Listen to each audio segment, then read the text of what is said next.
Sikkim 365 Radio. With Powell in front of him. Gaither, right side. He will score. Touchdown, Conley.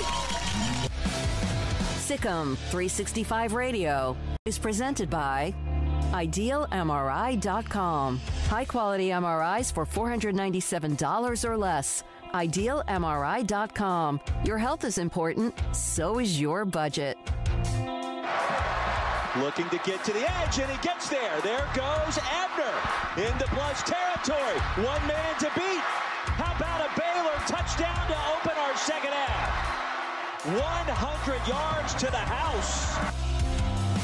The 3 o'clock hour is sponsored by Waco Custom Marketplace. Meats, sweets, Texas treats, and a cut above the rest. 425 Lake Air Drive, Waco. From the 13-yard line, Bridgewater. This is Davis. Davis to the end zone for the touchdown. Here's David Smoke, Paul Catalina, and Craig Smoke. Man, how you doing? It's a Friday afternoon. It's October in high school football tonight throughout the greater Central Texas area, along with the state of Texas. College football tomorrow. And yes, as I was getting myself some gas at a convenience store, I saw a motorcade and about 6 or 7 buses that were on their way towards Waco Regional Airport. As I got the clearance earlier today that Baylor's testing had come back clean, and then also West Virginia gave them the green light. And so you board the buses, you head to the airport, and they fly to Morgantown to play West Virginia tomorrow, 11 o'clock. We'll have a pregame show tomorrow at 9 o'clock, a postgame show as soon as that game is over from our new broadcast center at 101 Elm, just off of MLK. Craig Smoke, Paul Catalina, and, you know, it's interesting because I put up the tweet, I even said this. We're at Mac People Stadium, Conley and Robinson tonight, District 9, 4A Division 2. I said, I hope I don't have to do this every week, but after 2 weeks ago, you're going to. I'm going to, you almost have to give the all clear like you're a traffic cop when the lights go out. Well, look, the report of COVID-19 testing is going to be like eating your vegetables when you're a kid. You got to do it before you can have dessert, and that's where we're at. The passing the test is before the game. That's where we're going to be for the rest of the year. And so here they are on their way to West Virginia to play in front of no fans. And, game number 2, let's go, let's get it. Yeah, better than nothing, better than, some of the other weekends that we've had. So, I guess it has become a thing now to have to say, hey, it's all clear and we can go, which, that's kind of lame that we have to get there. And then it's like it used to be, hey, the game's canceled. But now it's like, hey, the game can be played. And, it's weird, but glad they can play. Yeah, they are. So they'll play West Virginia, Big 12 with a full schedule tomorrow. Texas at home against TCU, Oklahoma State at KU, Texas Tech at K-State, and Oklahoma in the nightcap on ABC at a primetime game at 6:30 against Iowa State and Ames. Matt Rhule, former Baylor head coach, will join us today. We'll have Baylor's current head coach, Dave Aranda, today at 5. In between, Temple High School Scott Stewart, Tyler Holcomb of Riker, and along with Grayson Grunhafer, Lee Sterling of also ParamountSports.com in the weekend in Vegas. And we'll have Ricky Sargent. What a win they had last week for Hearn in a 21-20 victory against Holland. He'll join us with his quarterback, Micah Smith, leading the way as well. What's your first question for Matt Rhule, Paul? My first question is, how long did it take for his heart to come out of his throat at the end of the game last week when Los Angeles had a kind of hook and ladder that if Austin Eckler catches the ball, he probably scores a touchdown, and he doesn't get that first win. So he did it in dramatic fashion, just like he did when he was here in Waco. So that's my first question. Greg? I haven't really thought about it. I guess we'll find out here in a few minutes. But not knowing what you guys were going to ask, just kind of sit back and see. But there's obviously a lot of things to discuss, and see if he watched Baylor last weekend or had an opportunity to. Don't know what his Saturdays are like now, having to play on Sundays, but we'll certainly ask him about that. Yep. So he'll join us here momentarily. And we're live at Mac People Stadium, Cadets and Robinson, the Rockets. And I think this is like the 42nd or 43rd meeting. Robinson leads the series 21-20. Conley tries to even it up as well. Let's see. Last night, the district with Temple, the Killeen schools, Belton, Bryan, and Copperas Cove. Ellison lost, and so did Killeen High.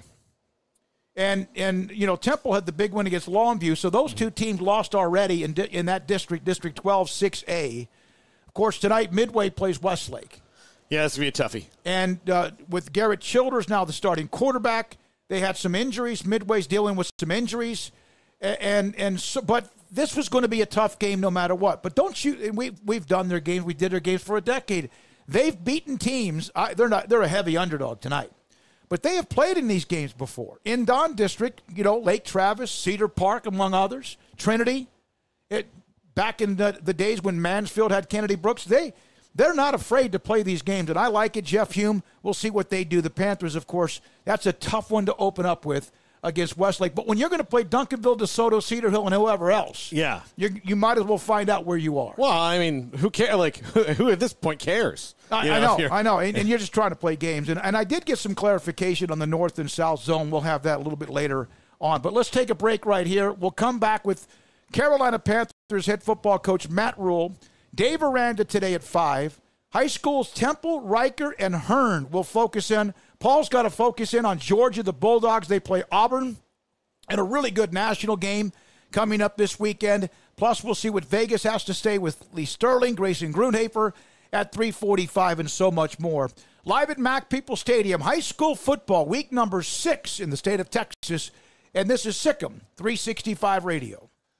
Richard Carr, Buick GMC Cadillac, the kickoff summer savings event continues on. So hopefully you've been taking advantage of these deals for the last few weeks and still got a little bit more time to still take advantage of these kickoff savings event deals at Richard Carr. All 2020 vehicles on their lot are priced to move now. If you want the best truck, you want a GMC. During the kickoff savings event, qualified buyers will score huge savings like $8,000 off on a 2020 GMC Sierra or save $6,000 on the roomy 3-row 2020 GMC Acadia. Full of room and full of luxury, all 2020 3-row Buick Enclaves are also $8,000 off. The line of Cadillacs are thousands off. You can get yours today starting at only $35,900 at Richard Carr Cadillac. You can find one of the best sedan values on the market with the exhilarating 2020 Cadillac CT4 starting at $32,995. They've got big selection, great prices, free oil changes with a new purchase, and VIP priority warranty service on all vehicles purchased at Richard Carr. They stand by to support all their customers with award-winning service. Richard Carr Motors are the people you can count on, a local family dealer run by Baylor Bear alumni. They want the chance to earn your business now and with every car down the road. So stop by the Daily Disinfected showroom and see their safety-focused staff, or they can bring the test drive to your home. Your comfort and safety is their first priorities. Find them at richardcarr.com or check them out in person, Highway 6, the Imperial Exit. At Ideal MRI, we feel blessed to be a part of the Waco community. We're a small family business right here in Central Texas, and our goal is to bring down the cost of health care while maintaining high quality. At times like this, the cost of health care has never been more important, and unfortunately, significant illnesses and injuries still occur. That's why Ideal MRI is open and here to serve you through the difficult time. We offer premium MRIs just like a hospital with state-of-the-art technology and specialists, but you'll pay less. Sometimes thousands of dollars less, whether you're using insurance or not. At Ideal MRI, we accept most insurance and there are no hidden costs, even offering financing if that's needed. Everything included in the price, and you'll not get something as a surprise in the mail later on. If you need an MRI, ask your doctor about Ideal MRI. They'll know. You can schedule an appointment safely from home online in minutes at idealmri.com or give us a call, 833-IDEAL-MRI, idealmri.com.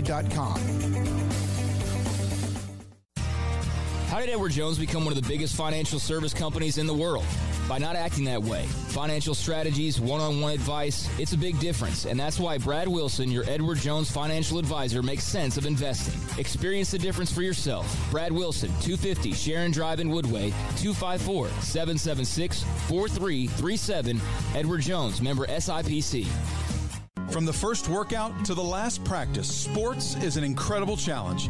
Hi, this is Dan Ingham with the First National Bank of Central Texas, and we're proud to support each athlete, every parent, and our educators. From families, small businesses, to the biggest industry, we're here to help. With remarkable products like First Free Checking, we've got banking ideas that fuel big dreams. The First National Bank of Central Texas. Familiar faces making local decisions. Member FDIC, Equal Housing Lender. It's the heat of the summer, but the real heat is what you're cooking on the grill, smoker, or in the oven. So Waco Custom Marketplace can be your go-to playmaker for summertime grilling. You can't go eat anywhere else? Be your own chef with custom ordered and cut ribeyes, sirloins, fillets, New York strips with a focus on high-quality beef at a competitive price. Waco Custom Marketplace also has fresh deli cuts with sliced turkey, ham, pepperoni, or corned beef. Waco Custom Marketplace also your home for the freshest seafood in town. Salmon, shrimp, mahi-mahi. Great priced chicken products, whole birds, tenders, chicken breast, and wings. Waco Custom Marketplace with smoked items unique to Waco. House-made bacon, summer sausage, boudin, hot links, and German sausage. Every seasoning for every occasion, grilling, baking, or frying. Your hometown grocery store with canned goods, pasta, fresh baked bread, buns, chips, sauce, condiments to pickles, charcoal and lighter fluid, cold beer and wine. Best kolaches in Waco, mouth-watering cinnamon rolls, and here for the community every single day, helping you avoid the long lines in crowded stores, serving quality products to the Waco community. Go online for the weekly value boxes. Family owned and operated Waco Custom Marketplace, 425 Lake Air Drive in Waco, or WacoCustomMarketplace.com. Texas Farm Bureau Insurance has protected fellow Texans with auto, home, health, and life insurance since 1952. With more than 260,000 square miles of land and 27 million people, that's a lot to cover. Whether you're wrangling cattle or wrangling kids, we're proud to protect Texans in all Texan ways of life. Stop by and see our agents at one of our 3 McLennan County locations. Coverage and discounts are subject to qualifications and policy terms and may vary by situation. Welcome back to Sikkim 365 Radio. The Sikkim 365 Radio Live Guest VIP Hotline is sponsored by Stonewood Dental. We are all in this together. We're live at Mac Peoples Stadium for tonight's game, Conley and Robinson, and we're now joined on the Guest VIP Hotline brought to you by Stonewood Dental. Carolina Panthers head football coach, former Baylor head coach Matt Rhule. Not only a friend of the show, but a guy that we got to know incredibly well, still stay in touch quite a bit. And thank you for being a part of it. There's 32 of you in the world, 32 NFL head coaches. We have you on today. How you been, Matt? And congratulations on your first pro win. Well, first of all, it's great to talk to you. It's great to hear your voice, and I love what you guys are doing, man. So I'm a fan. Now that I'm gone, I love following you guys, and I'm glad to be on. You know what's interesting is we now know a little bit about what a rebuilding job looks like. We now, or even something from the ground level up. So we have even more respect for you than we had respect for you, but now we have, I think, even more. Well, I appreciate you saying that. I mean, we had fun. We had fun there. Hopefully, we left the place better than we found it. And I'm really excited to see what Coach Aranda's doing. And I know my day tomorrow is going to revolve around 12 o'clock, sitting down and watching Charlie and the guys go out and play the Mountaineers. But we're having fun doing what we're doing here too. It took us 3 weeks to get our first one, but I was proud to see our guys go out and play. Okay, on that subject of getting your first one, how long did it take for your heart to come down out of your throat after that last play? It was just really a sense of relief. But right away, I saw Zach Turner, one of our defensive tackles, and he was like, "Congratulations!" And what's unique is, we were 0-2, but the guys that played here last year, they lost their last 8 last year, so it hit a 10-game losing streak, and that starts to weigh on you. So I was happy for us to win, but more importantly, I was excited to see those guys celebrate, have fun, have fun in the locker room, and hopefully we become addicted to it and go out and try to get another one this week. Coach, I want to talk about football, obviously, but because there's all these protocols and all these different things nowadays, and there's been some, talk about a postponement this week in the NFL, just how has COVID affected you and yours in this first, year of coaching the Panthers, the same way it's affecting Dave Aranda in his first year with Baylor? We get tested every day. We have so many protocols. We wear masks everywhere. We wear contact tracers. So the one advantage we have over the guys in college is if someone for us gets pops the test, we can go back and look and see who was around that guy for more than 15 minutes, and that allows us to really be strategic. Whereas at the college level, because they don't have necessarily that, they have to quarantine a bunch of guys. Where we've had some people test positive, but we haven't had to quarantine a bunch of other people. So it's been beneficial to us in that way. But that being said, I mean, all of us all across the country are dealing with this, and we talk about it from football, but I'm worried when my kids, when my wife goes to the grocery store, when my kids go to school, there's always a chance that they could come in contact with it. So I think we're all just trying to be as safe as we can be. How often and what is the protocol when you leave to get this job in Carolina for what was an amazing opportunity?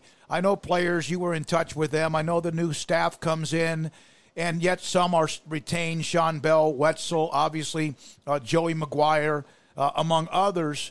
How much do you still stay in touch, and yet you have your own team to worry about? How does that work, Matt?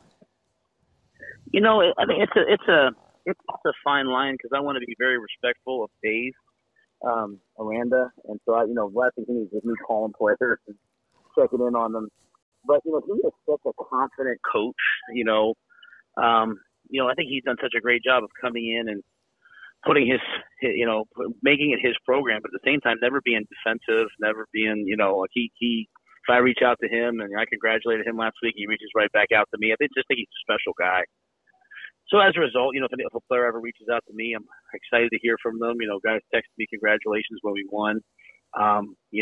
Joey McGuire will always be one of my best friends in the world. Dave Wetzel, someone that, I lean on for counsel. Sean Bell, someone that I love. And so I love hearing from those guys. I love talking to those guys. Jeremiah Dickey and Mac Rhodes are two people that, mean the world to me. And so I love staying in contact with those people. And there's a lot of people in just the greater Waco community who reach out and text. And we made lifelong friends during our time there. So, but I love watching those players play. I'm so excited for the West Virginia game. I've been talking trash to Will Greer and Rasul Douglas, two West Virginia guys on our team, nonstop. Matt, the team decided to keep the single number tradition. What does that mean to you, that something that you installed meant so much to them to keep it, that when you were gone, that they kind of said that we'd really like to do this again? Well, it means a lot to me. But what it really means is that they took ownership of it. And to me, it all goes back to Taylor Young.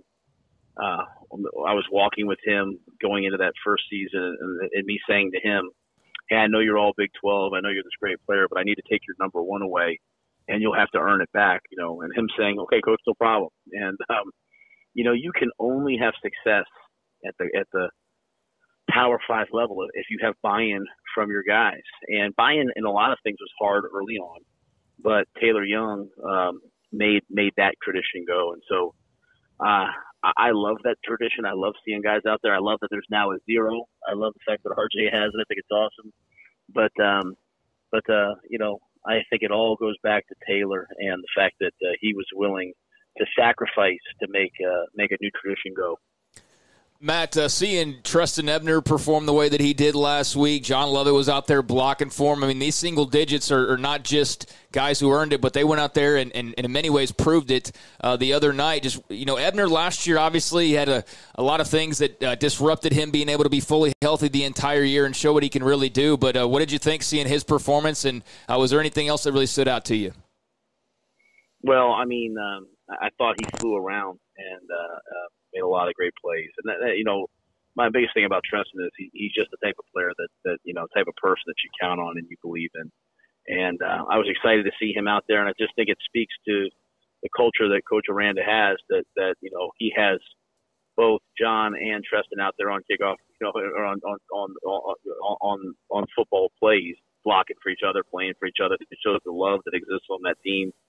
And the other thing, just watching that defense fly around was a lot of fun. So, I love watching the way that those guys play. It was really, really, you could feel the energy through the TV screen. I don't know how much you get to you got your own thing to deal with now, but I've had 2 or 3 people on our text line. Please tell Coach Rhule that we appreciate the fact he left Baylor football in a much better place than when he arrived, and we all know that is documented and that's a fact. Evidence is there. But at the same time, is it, you've got your own thing to worry about. Is it different you've been in the NFL before. Is it different coaching pros than it is college football players? Yeah, it's definitely different. It's different because, you have less guys. You're not really concerned about how they're doing in chemistry class. There's not an academic component.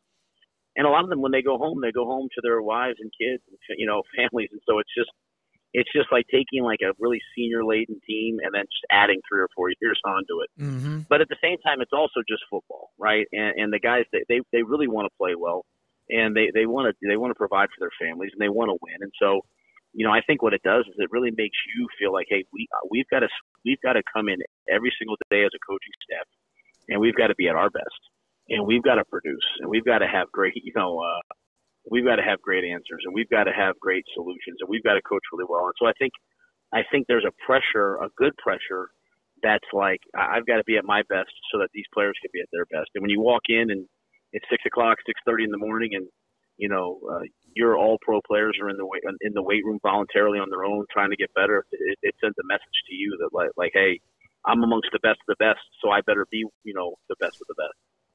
Okay, I know what you're going through with your eye, Matt. I had the same thing about a year and a half ago. It was terrible, but I got to say, I think the sunglasses and hat look is you. It's a keeper. I think you got to keep it. It's funny. Every year's kind of been a different look for me. And, last year was the smock, and it's funny when we finished the year, my wife Julie really wanted to auction off that smock and donate the money to charity or Mission Waco or something like that.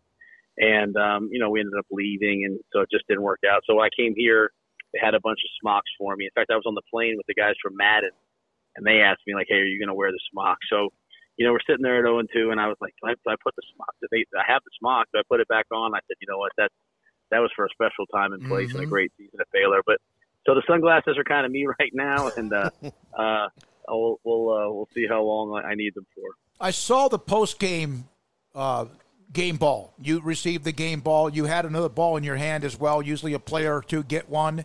You've most likely gotten those before. Dave Aranda was given a game ball for his first win that you mentioned. You sent a note to him.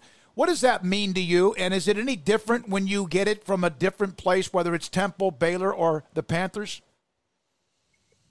Well, most of the game balls I have are either from a huge monumentous win, or from it was my first win at Temple, my first win at Baylor, now my first win at Carolina.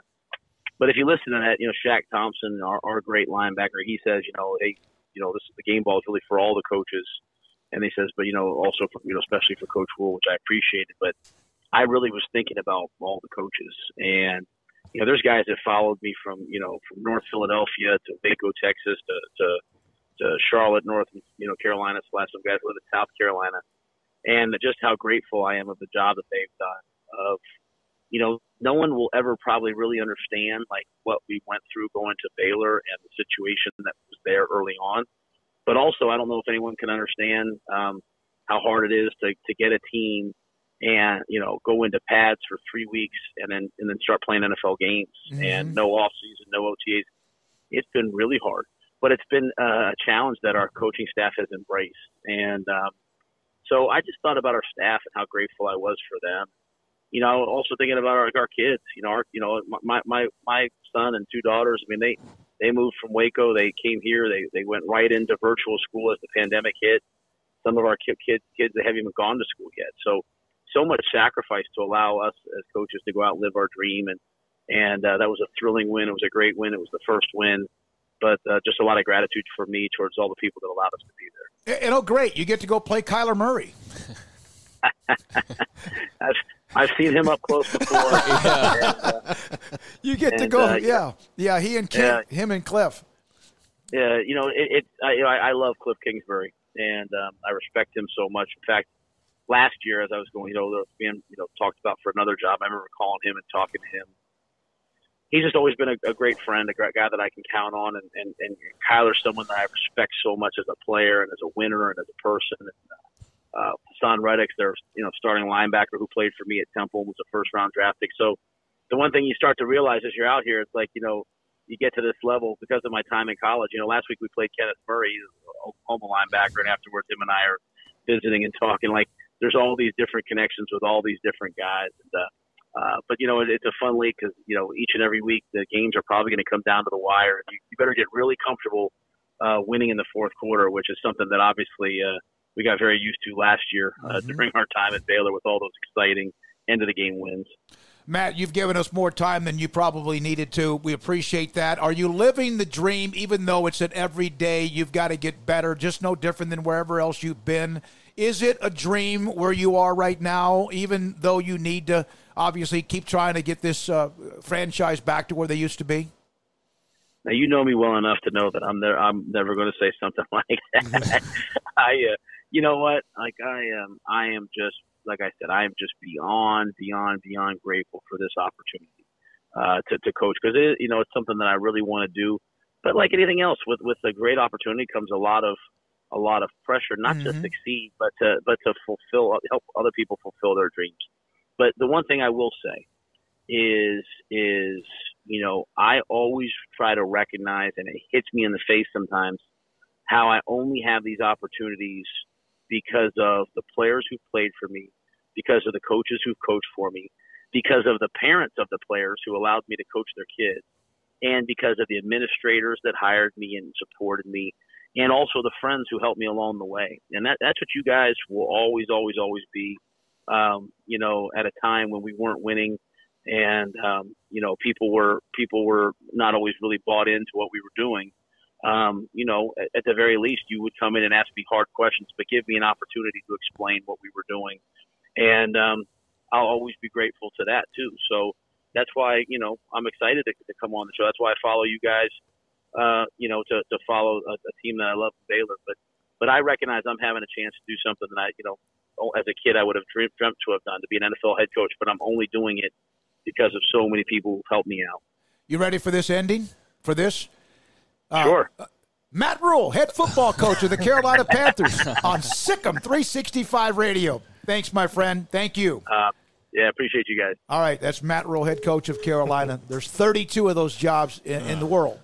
Yep, and he's got one of them, and he's got his first win. And I tell you, he was a lot of fun to cover. He was a lot of fun to just cover those teams, even though, like he was saying, it was hard early on. Yeah. And I remember we'd get lots of calls and lots of texts of like, this guy's not it, and it's just like, give us some time, and, trust the process and all of that. And, by the time he left, I mean, people were crying that he was leaving, and so I love the journey, even though, man, it was, and it was way rougher for him and his than it was for us, but it was even still rough for us for a while there, but boy, it was worth it in the end, because it was great to see that team and that program grow up. I was one of his early believers, because I really just liked the way that he conducted himself. But I do think, like, he walked into a situation where the team was fantastic, and then they were 1-11, and people could not reconcile the math of like, aren't all these guys still there? And you're like, no, they're not. They're gone. Not really. The guys are gone. The players are not there. No, the cupboard's not bare. No, it's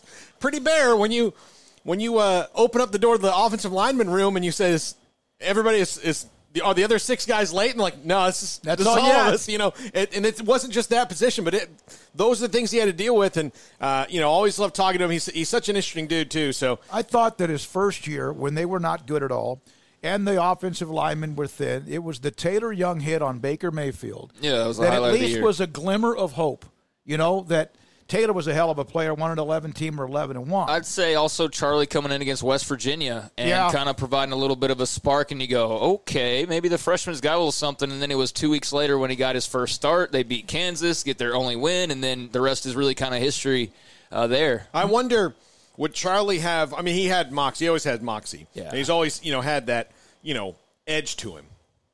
But had they just given up early on and been like, we just got to throw Charlie in there, would he be the same now, or was that, you knew they wanted to put him in, they knew what he had, but they wanted to see just a little bit more from him in that West Virginia game? Like, that was it. That was where they saw it. Well, and he, of course, goes to West Virginia tomorrow. And they're probably pretty close within the next hour or so, probably have even landed. I saw the buses again, as I said, on their way to the airport with a police escort, and they have the Mountaineers tomorrow. I will say that, I throw Charlie and it's the first kind of appearance that got people jazzed in there. And, there were some other moments, but definitely the one that's like the most replayed, the most, even though he didn't win this game, this was still so awesome, was the Taylor Young hit on Baker Mayfield. So you're right on that. And I'll say this, I remember, man, some of the questions we used to get or the comments to get on Twitter, jersey this and jersey that. You remember how people were, the boards were brutal sometimes, and, just try to tell people, just because it's easy to be impulsive and just make a decision right there. It's much harder, and that's what this country's kind of learning right now. It's easy to be impulsive and, just change. Real change takes time. It takes time. It takes pain. It takes growing pains. It takes falling down, getting back up. It takes some bad losses to get those great wins. But it's not just you flip a switch and you're changed and you're just a great programmer, a great person, or a great whatever. And so Matt Rhule just preached patience. And I will say that by the end of his tenure, pretty much everything that he could have delivered on, he delivered on. I mean, pretty much every single thing. And I'm saying pretty much only because I'm sure there's something like we're going to win a national, or something like that they didn't get around to, but they did everything. I mean, the players, were they not, well-educated, doing stuff in the community? I mean, all those different things. So, anyways, going on a rant, but I just really respect Matt Rhule. No, you're right. Everything you said is right. Not everybody liked him from the beginning. Some didn't like him when he left. And you know what? Dave Aranda and company took over a program that was in a lot better shape than when Grant Taft took over. Than even when Chuck Reedy took over, they could or scoop when and score. Dave Roberts took over, or Kevin Steele took over, or Guy Morris took over, when Art Browse took over, when Jim Grove was there as an interim, and when Matt Rhule took over. And we'll see what Baylor does tomorrow against West Virginia on the road. This is Sikkim 365 Radio. All right, so, there's a lot of things to think about when it comes to a car. For example, what do you look for? What do you need? What do you want when it comes to your car? Do you want a great deal? Is it about the price? Is it about the monthly payments? What is it that you need to make sure you get what you want? Alan Samuels, Dodge Chrysler Jeep Ram Fiat, right now, through the month of October, continues with values. When you get discounts, you get dealer discounts, you get employee pricing, and then you also have an opportunity to not have to pay for a long, long time. And in the end, with the cooler weather coming up, right now the truck event continues. Ram Power Days heats up. A lot of dealerships have been hurting because, it's hard to get fresh inventory. Multiple dealerships and connections that Alan Samuels has throughout the country allows them to find what you need when it comes to a Ram truck. Your business, farm, or ranch operations. They have the connections to help you find the Ram truck you need.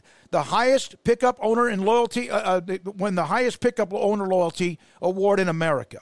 For Jeep fans, the Jeep Adventures Days continues. Financing available, huge selection on the Gladiator to Grand Cherokee, bargain prices during Jeep Adventure Days. Make sure you drop by and say hi to Ted Teague. He'll meet you there. He'll talk with you there. He'll get you through the buying process as well. Make sure that the person who's helping you find or look for a car, an automobile, a vehicle, is the one that matches your personality and what you need when it comes to what you really want, not what they want to sell you. AJ's the guy that helped me with my car buy. He was fantastic from start to finish. But the entire dealership is that way. Alan Samuels, Dodge Chrysler Jeep Ram Fiat. Loop 340 east of 84 in Waco. At Baylor University, students find their place to shine. They're faithful friends and inspirational leaders. They're championship teammates and independent thinkers. They're on the cutting edge of high tech and in the halls of history. If you want to make the world a brighter place, you can. And if you want to shine in your own way, you can. The spark you need is already inside you. Bring it to Baylor, where lights shine bright.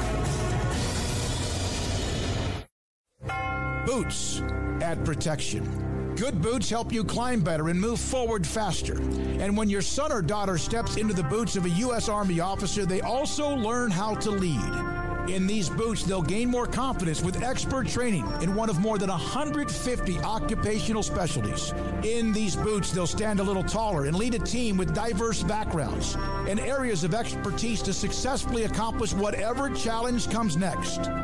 In these boots, they'll earn respect with valuable experience from day one that will give them solid footing for success into the future. Highly qualified candidates who earn a spot on our team can receive comprehensive health care coverage, college tuition assistance, and a bonus of up to $40,000. See all the things your son or daughter can achieve in our boots at GoArmy.com. U.S. Army Waco Recruiting Company, 254-598-8131 or 254-776-1543.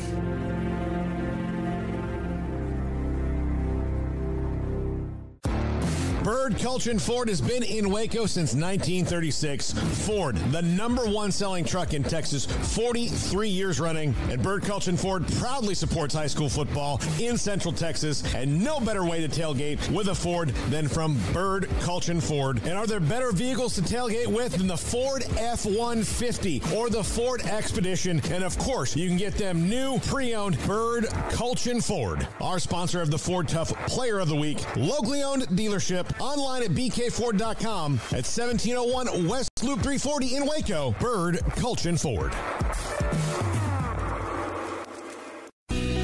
Let Camille Johnson Realtors guide you seamlessly through the process of buying your dream home or selling your current one. Commercial, farm and ranch, or residential, Camille Johnson Realtors can smoothly and successfully lead you through any transaction. With a team of 28 experienced agents who are excited about serving you, Camille Johnson Realtors services the entire greater Waco area. If you're in the market to buy or sell, contact Camille Johnson Realtors, 104 Midway Center in Woodway, or find them online at www.camillejohnson.com. Camille Johnson Realtors, elegant, charming, warm, welcome home. Southwest Sports Medicine and Orthopedics, the team physicians for Baylor Athletics, specializing in diagnosis and treatment of any and all sport-related injuries, celebrating over a decade of service to Central Texas. They tackle all surgical and non-surgical problems that arise from an active lifestyle. Trust the doctors that Baylor trust, and when injuries sideline you, don't wait for Monday. Join us at 8:30 on Saturday mornings for a post-game injury evaluation clinic. Southwest Sports Medicine and Orthopedics. We get you back in the game. Welcome back to Sikkim 365 Radio. This high school football segment is sponsored by Southwest Sports Medicine. We'll get you back in the game. Live from Mac Peoples Stadium for our game tonight, Conley and Robinson, the start of District 9 4A Division II. China Spring plays at Gerald, and Salado has the game with Gatesville as they all get going underway. How about last week? There were 2 or 3 games every weekend that pop out. Like, wow. Ricky Sargent, the head football coach at Hearn High School, joins us after the 21-20 win against Holland. Ricky, you and I, we've had conversations. We've discussed your quarterback and Micah Smith in a couple of games last year. How big a win was that for your program? Oh, this was a huge win for our program. Whenever you play a team like Holland, you know that you're going to play a team that's well coached and with a tough group of kids. So that was a huge win for our program. I have some family down in Hearn, Ricky. There's a lot of Catalinas down there. I had lunch or on Sunday with a cousin of mine, and he mentioned that there's a big win. So the word spreading around town. What's it like in a small community like Hearn when you get those big wins? What's the feeling like the week after? Oh, the feeling is awesome.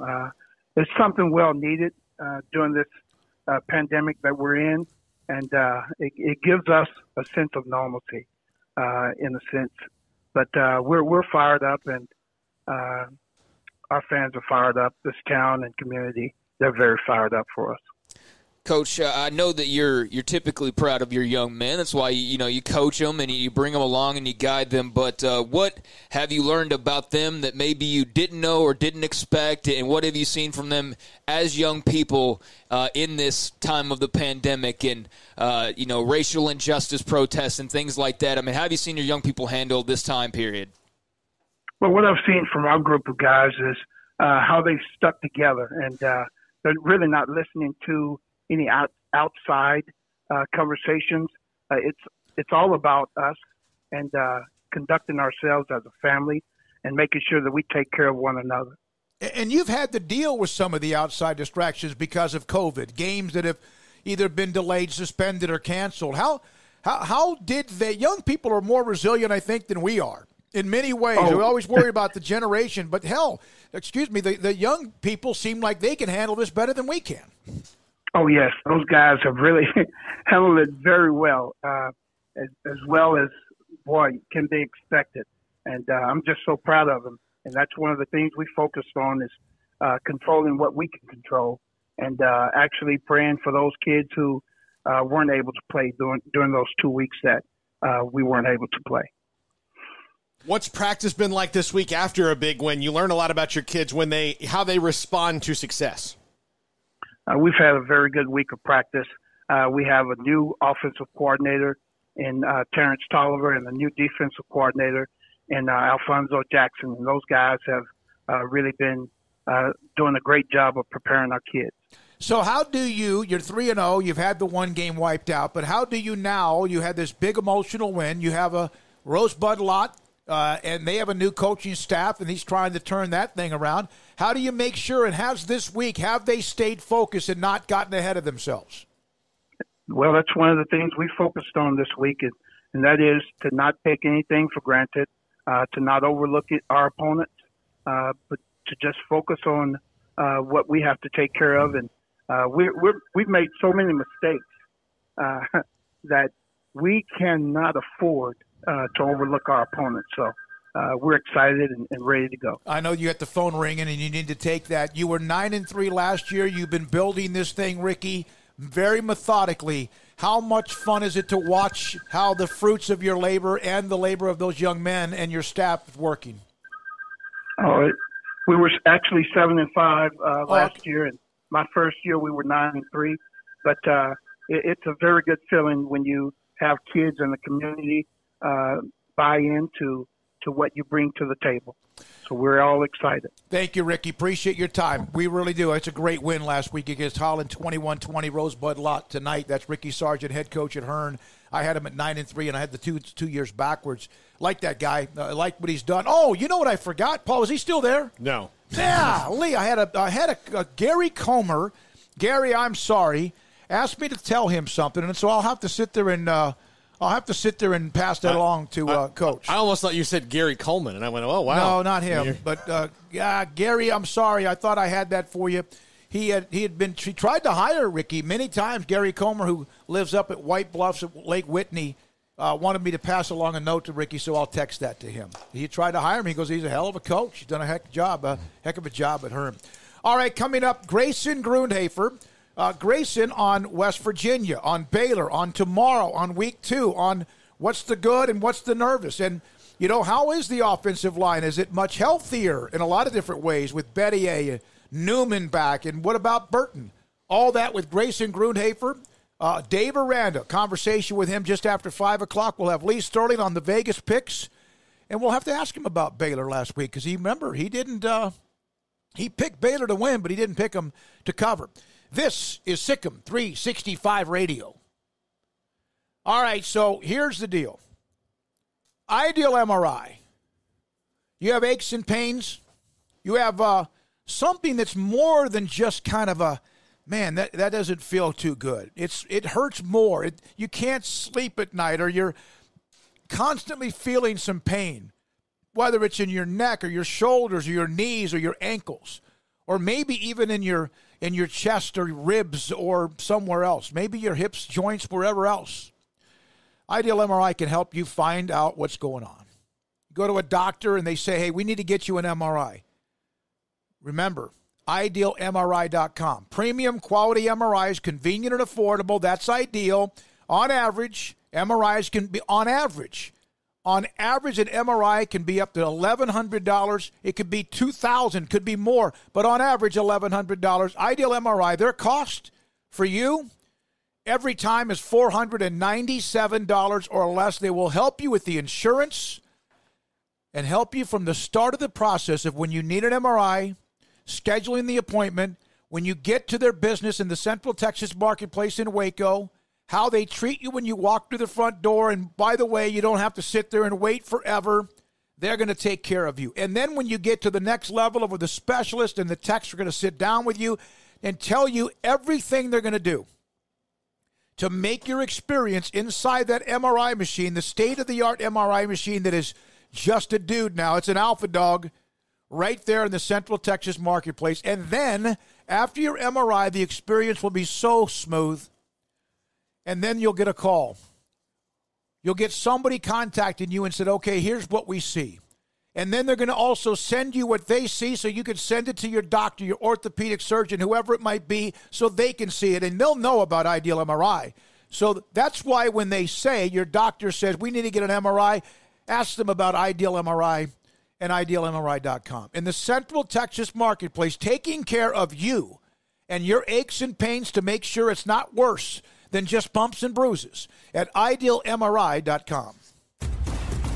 Hey, this is Bryce Petty, former starting quarterback and two-time Big 12 champion, and I know firsthand the importance of being in top shape both on and off the field. So listen up, men. If you're feeling beat down day in and day out and looking for that high-performance edge that separates the men from the boys, then look no further than the Petty Clinic Low T in Waco. Petty Clinic is a comprehensive men's healthcare clinic with an atmosphere catering to men. Board-certified Dr. Kent Petty has a special interest in offering the highest quality medical care to men of all ages. Some of the services offered include screening and treatment for low testosterone or thyroid, infertility, high blood pressure, diabetes, high cholesterol, sleep apnea, while offering comprehensive wellness exams and complete men's health lab panels. High performance men, remember, it's not just a Petty thing. This is Bryce Petty, encouraging you to reach out and Google search Petty Clinic Low T or go to pettycliniclowt.com and get your complimentary lab screening today.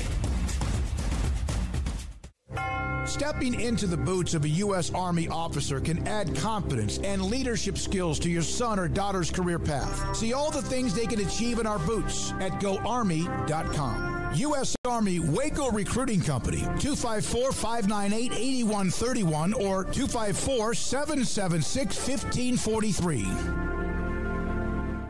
Let's face it, some people just like driving around in the nude. Hi, Jay here from Pickup Outfitters to talk about those truck owners that know they have naked trucks but simply don't care. You'll hear them saying something like, I'm just driving around free and easy, nothing constricting me. Gross. But there is something that can entice almost any naked truck owner. Leather. I mean, they kind of go together, right? And Pickup Outfitters is an authorized dealer and professional installer of cat skin leather seats. So I'm asking you to do your part and help us end truck nudity. The next time you're near your naked truck owner friend, you can say something like, you know what would really be sexy on your truck? Leather. And they'll get that sly smile, and you know you've hit them in their weak spot. Pickup Outfitters installs factory matching leather kits or custom kits in just about any color combination for your truck or even car. It's the sexy thing to do. You can be part of the problem, or you can create a commotion with cat skin leather seats at Pickup Outfitters. 220 Lake Air Drive in Waco.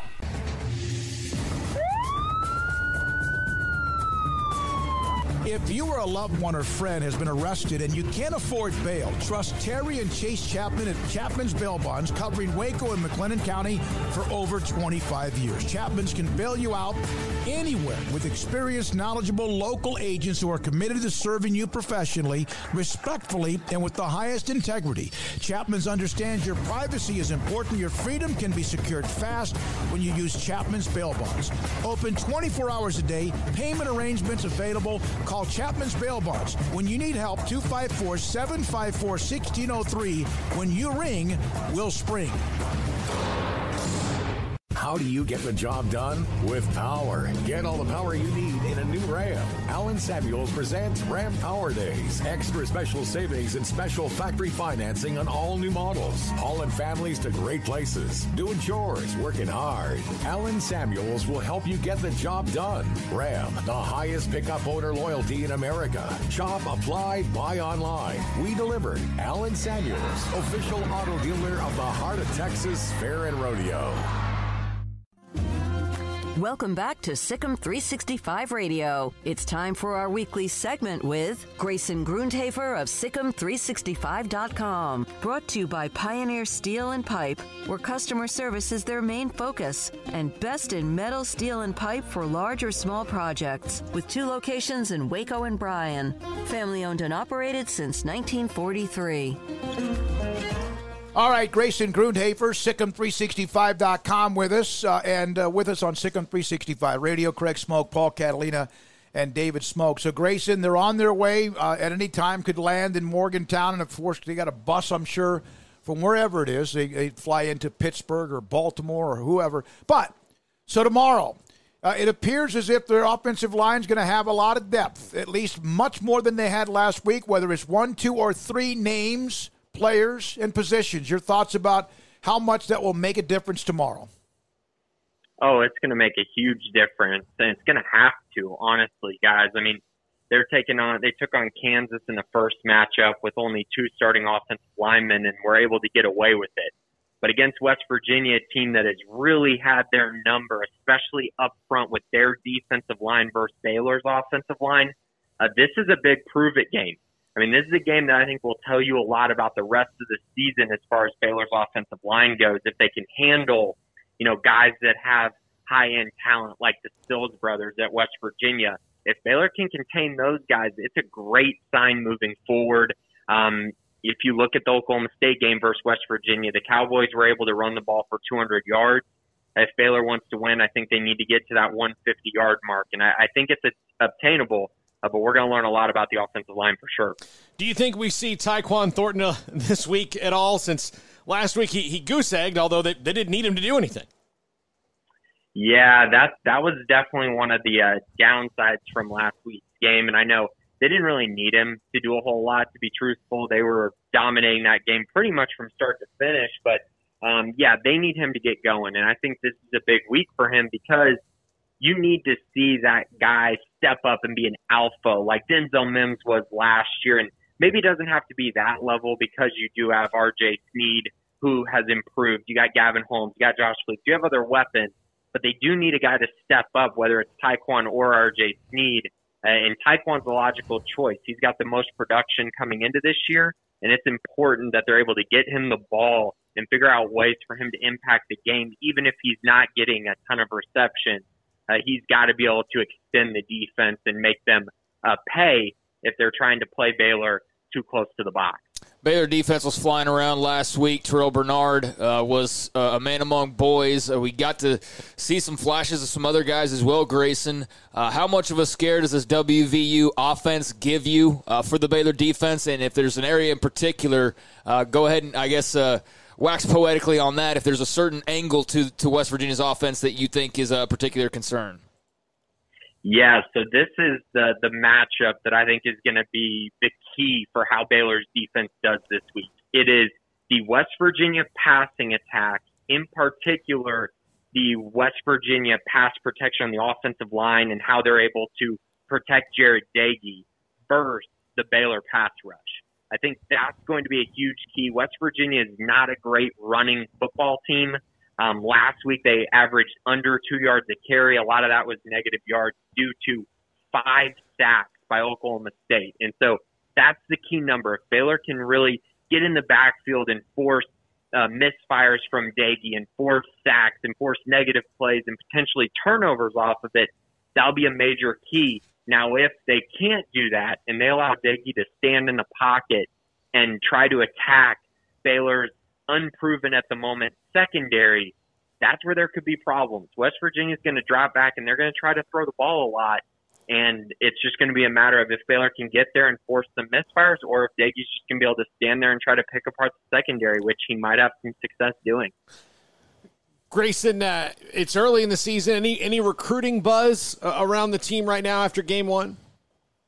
Yeah, I mean, I wouldn't necessarily say it's just because it's after game one, but I will tell you, we've talked about this for a while now, how Baylor's class is pretty much getting to that full number. They're getting close to maybe, 20, and 20 seems to be the logical number at the moment. Maybe they get to 21, but I do think that there could be potentially another commitment here in the next couple days, maybe even today, for the Baylor 2021 class. So there's a chance that they could be adding to it and getting to that number 20 number. I guess we'll have to see, huh?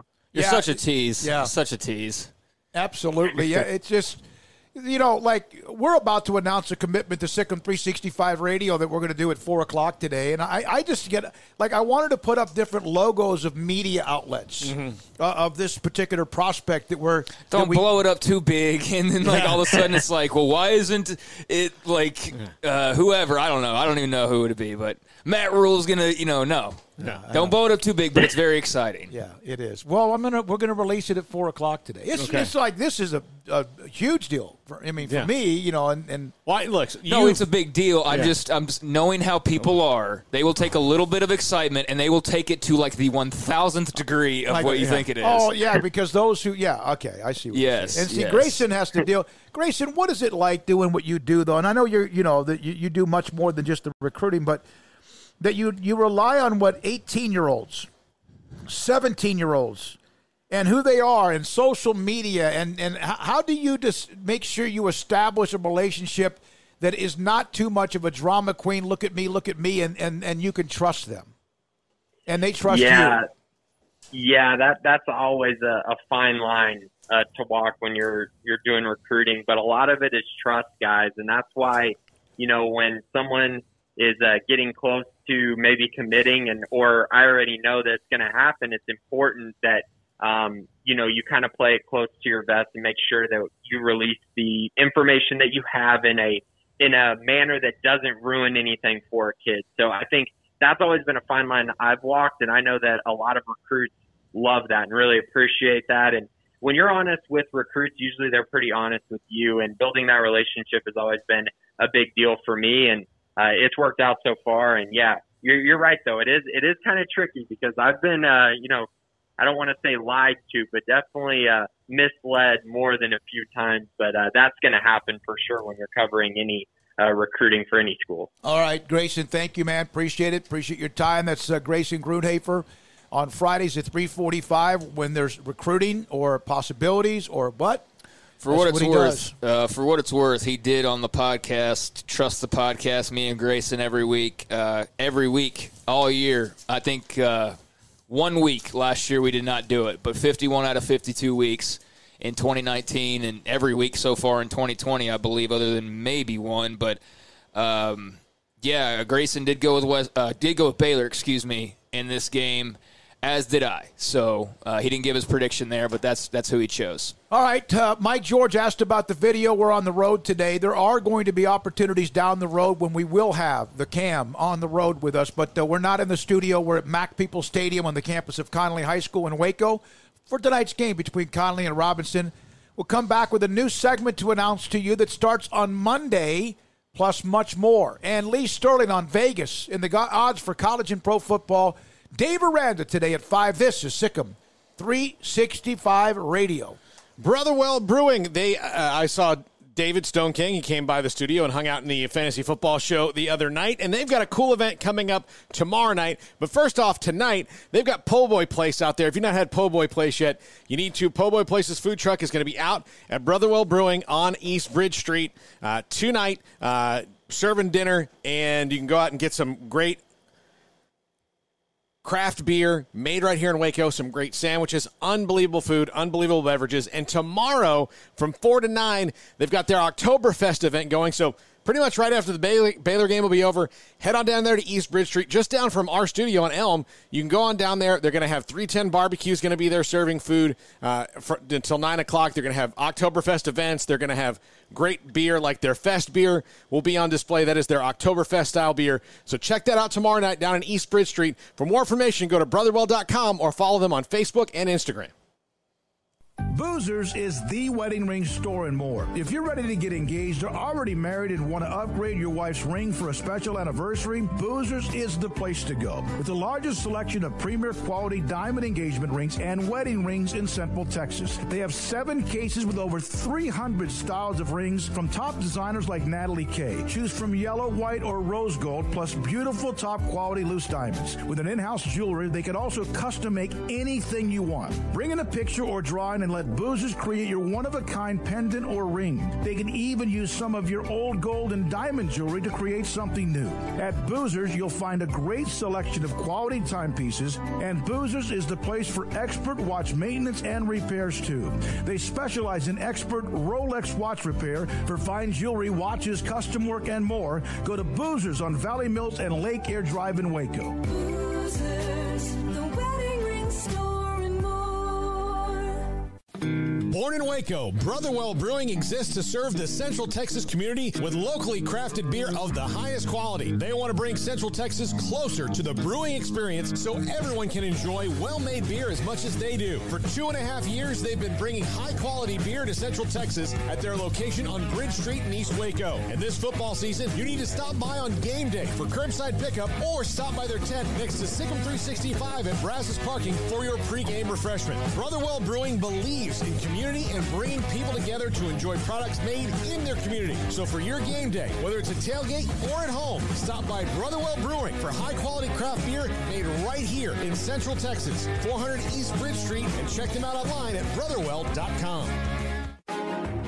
Texas Board Certified Personal Injury Trial Lawyer and Baylor alum David Willis and Baylor alum Parker Willis are ready to help if you or a loved one has been wrongfully injured in an auto accident, SUV rollover, industrial accident, 18-wheeler crash, or were seriously injured by a defective product or recalled drug.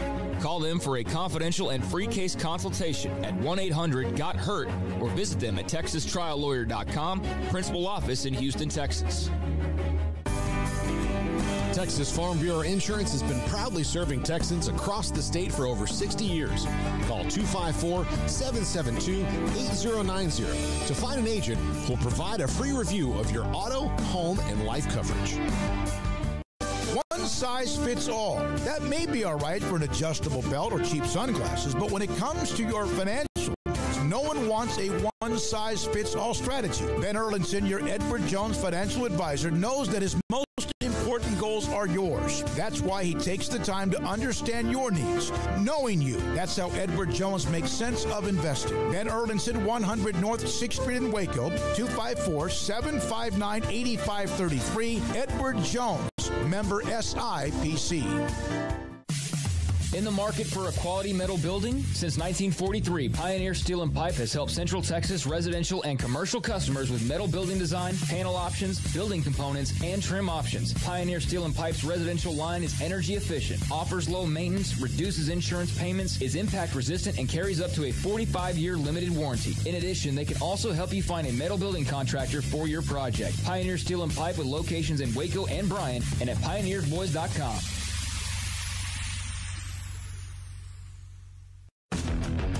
Welcome back to Sikkim 365 Radio. Gaither wants to throw. Man wide open. It's LaMarcus McDonald. He caught it at the 30. He will score. Touchdown. Connolly. 63 yards. Gaither sold that play very well. The 4 o'clock hour is sponsored by Boozer's Jewelers, the wedding ring store, specializing in custom jewelry and repair, all in-house. Here's David Smoke, Paul Catalina, and Craig Smoke. All right, we're back here at Mac Peoples Stadium, high school football tonight. We've discussed that both Killeen and also Ellison lost last night in District 12 6A. The headline games tonight, obviously in the Central Texas area, Midway at home against Westlake has to be won. The best game in America in high school football is at Universal City Randolph Air Force Base. I'll tell you one thing about, and then I'll let Paul continue laughing over your joke there. But one thing that if you're going to be checking out the Midway game tonight, although you should definitely be checking out Connolly and Robinson here at Mac Peoples Stadium, is Cade Klubnik, that quarterback for Westlake, is apparently just the realest of real deals. He's like number one quarterback in the country, 2022 good. So that's who Midway will be facing tonight. So just a little note there. Yeah, offers from everybody. Well, and he gets to play under the Todd Dodge system. Midway with Garrett Childers, their quarterback this year. And they had a couple of things, an injury or two that I know of in the game with Round Rock, that kind of that preseason game, so to speak. And Klubnik is somebody Baylor wants. I mean, everybody does, like I mentioned, but that is somebody they are really hard after for sure for the 2022 class. Okay, now I've got an announcement to make here. We have had, twice Phil Bennett, the former SMU head coach and head coach at Pittsburgh, wasn't he? An interim coach at Pittsburgh. He was 1-0. Yeah, and then of course a longtime defensive coordinator under Art Browse at Baylor, and he was at Arizona State most recently. We've had him on a couple of different times. I had asked him, and it's no question that at some point he will be, I think, an in-studio analyst, or could be, on any network in America when it comes to college football. I would put him in studio, but I also think because of his personality, I would love to have him in the booth. Color analyst would be great. Phil Bennett sent me a text yesterday afternoon that said he will now join us on Sikkim 365 Radio every Monday at 5 for a segment to revisit, to summarize the college football weekend with Baylor and others. You know, we touched on Texas, and we touched on LSU and others, even A&M. Phil Bennett will join us every Monday starting next week, every single Monday at 5 o'clock. There might be one or two conflicts along the way, but throughout the rest of the college football season, and that will be Radio Gold with quotes. And it's not just about the weekend before, because he's given us some great stories about the recruiting trails as well, and just football in general. Yeah, the first long conversation I had with him was after the Alamo Bowl. And I knew that, I just knew if you could get him going. Because after that Alamo Bowl, he was, obviously happy they won, but relief was more than joy. Because he knew how much work he had to do. And he was, but it was a really funny conversation about, you get him here and nobody was tackling, and the way that he the way he described everything that was going on. He has a way of a coach of describing things. It's probably what's going on in your own brain, but he makes sense of it in a football way. Yeah. Like, why isn't this working? And he'll tell you, which is, it's going to be great for our listeners.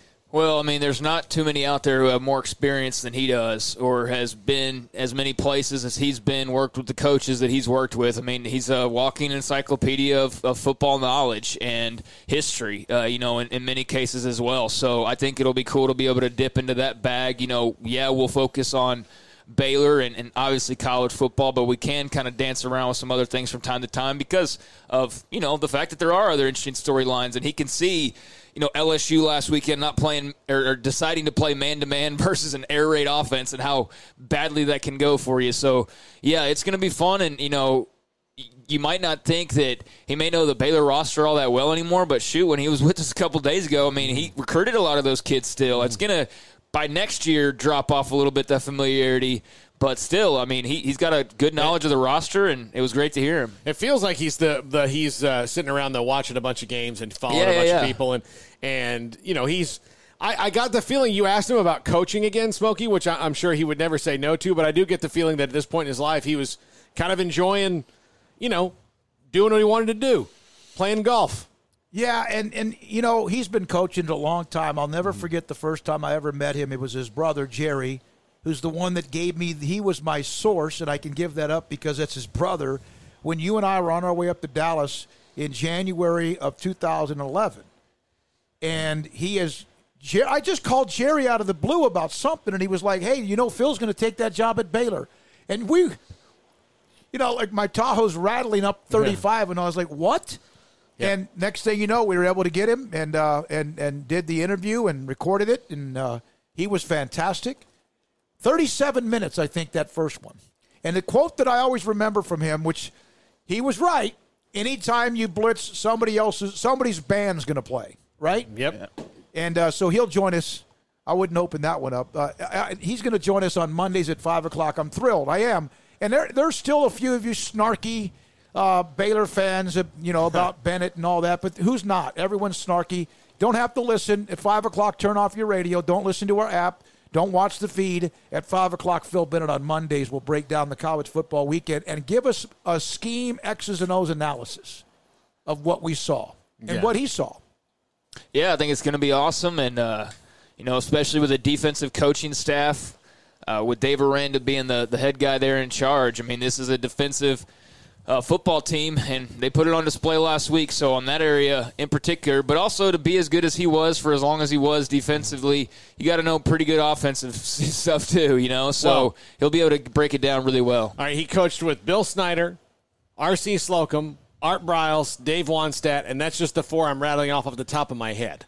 Mm-hmm. Not to mention some guys who were head coaches that were assistant coaches with him, people around. Like he's been everywhere. So the breadth of knowledge that he has is pretty awesome. Yeah, it is, the insight. And, just the Jamison Houston recruiting story of how they found a guy who's now a pro football player and how they realized why he was not being recruited by asking a simple question. What does this R mean on his grades?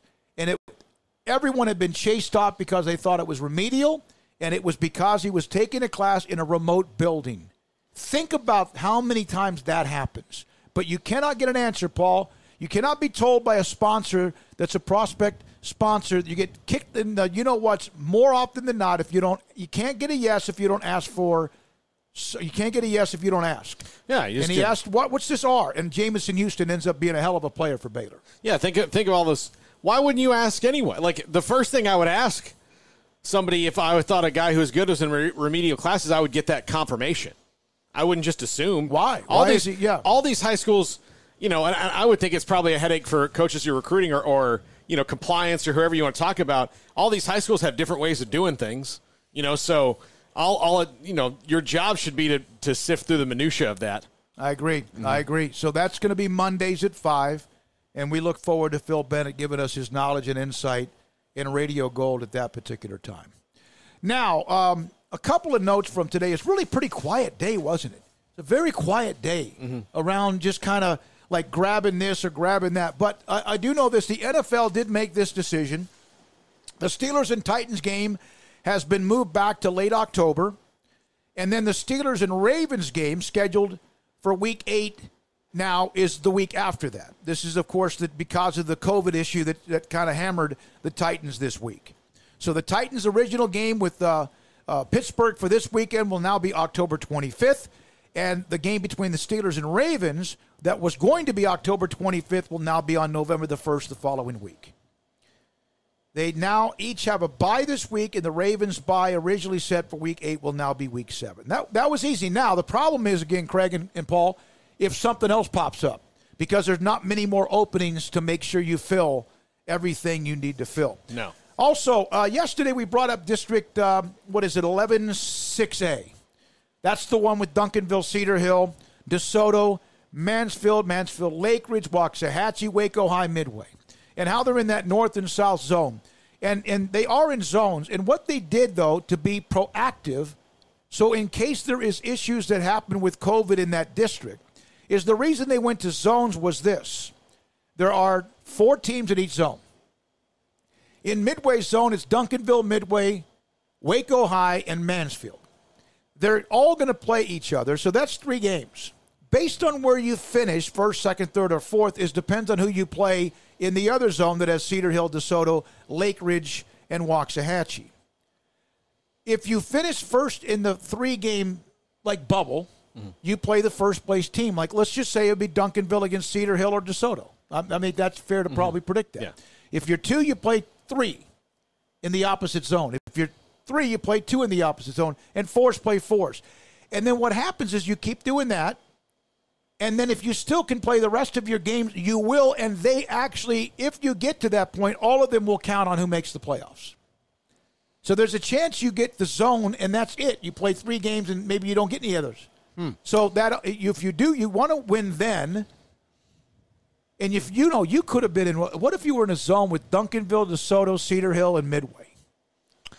Yeah, I mean, they Somebody clearly probably would get left out. They wouldn't put it together that way. No, they wouldn't. It's kind of like this. I mean, honestly, you're explaining it, and you're doing a good job of explaining it. I was terrible at math growing up. I don't really still get it. I'm just so they're gonna dumb have to it. The zones to protect in case there's long-term suspensions. Yeah. You get those zone games out of the way, and every game after that, you try to ensure one more step towards the playoffs. If the year was to get shut down, then those 3 zone games are all that matters. By the way, I got a little breaking sports news for you. The Cubs are now 3 outs away from being eliminated from the playoffs by the Marlins. They're out down 2-0. The Marlins having a bat here in the top of the 9th. And then the Cubs. And Yu Darvish started today, 6 2/3, 5 hits, 2 earned, 6 Ks.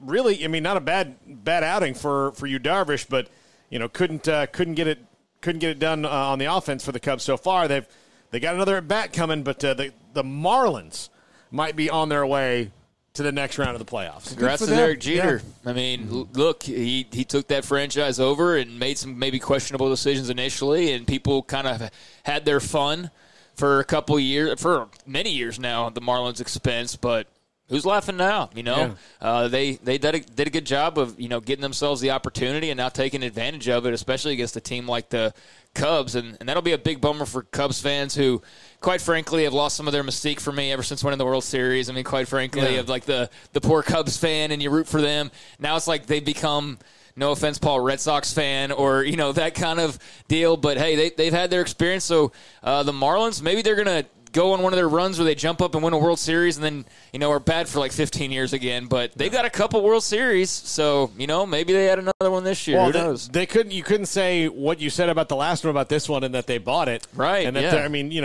I wish my team would buy it. And you know what? There's a lot of teams that try to buy them and still don't get it done. Yeah, so I'll give you guys, I don't know if you could name one person on the roster. Gary Sheffield. Yeah, see, there you are. You're already wrong. Miguel Cabrera. Yeah. The Marlins? Yeah. Dontrell Willis. The Marlins. Giancarlo Stanton. Yeah.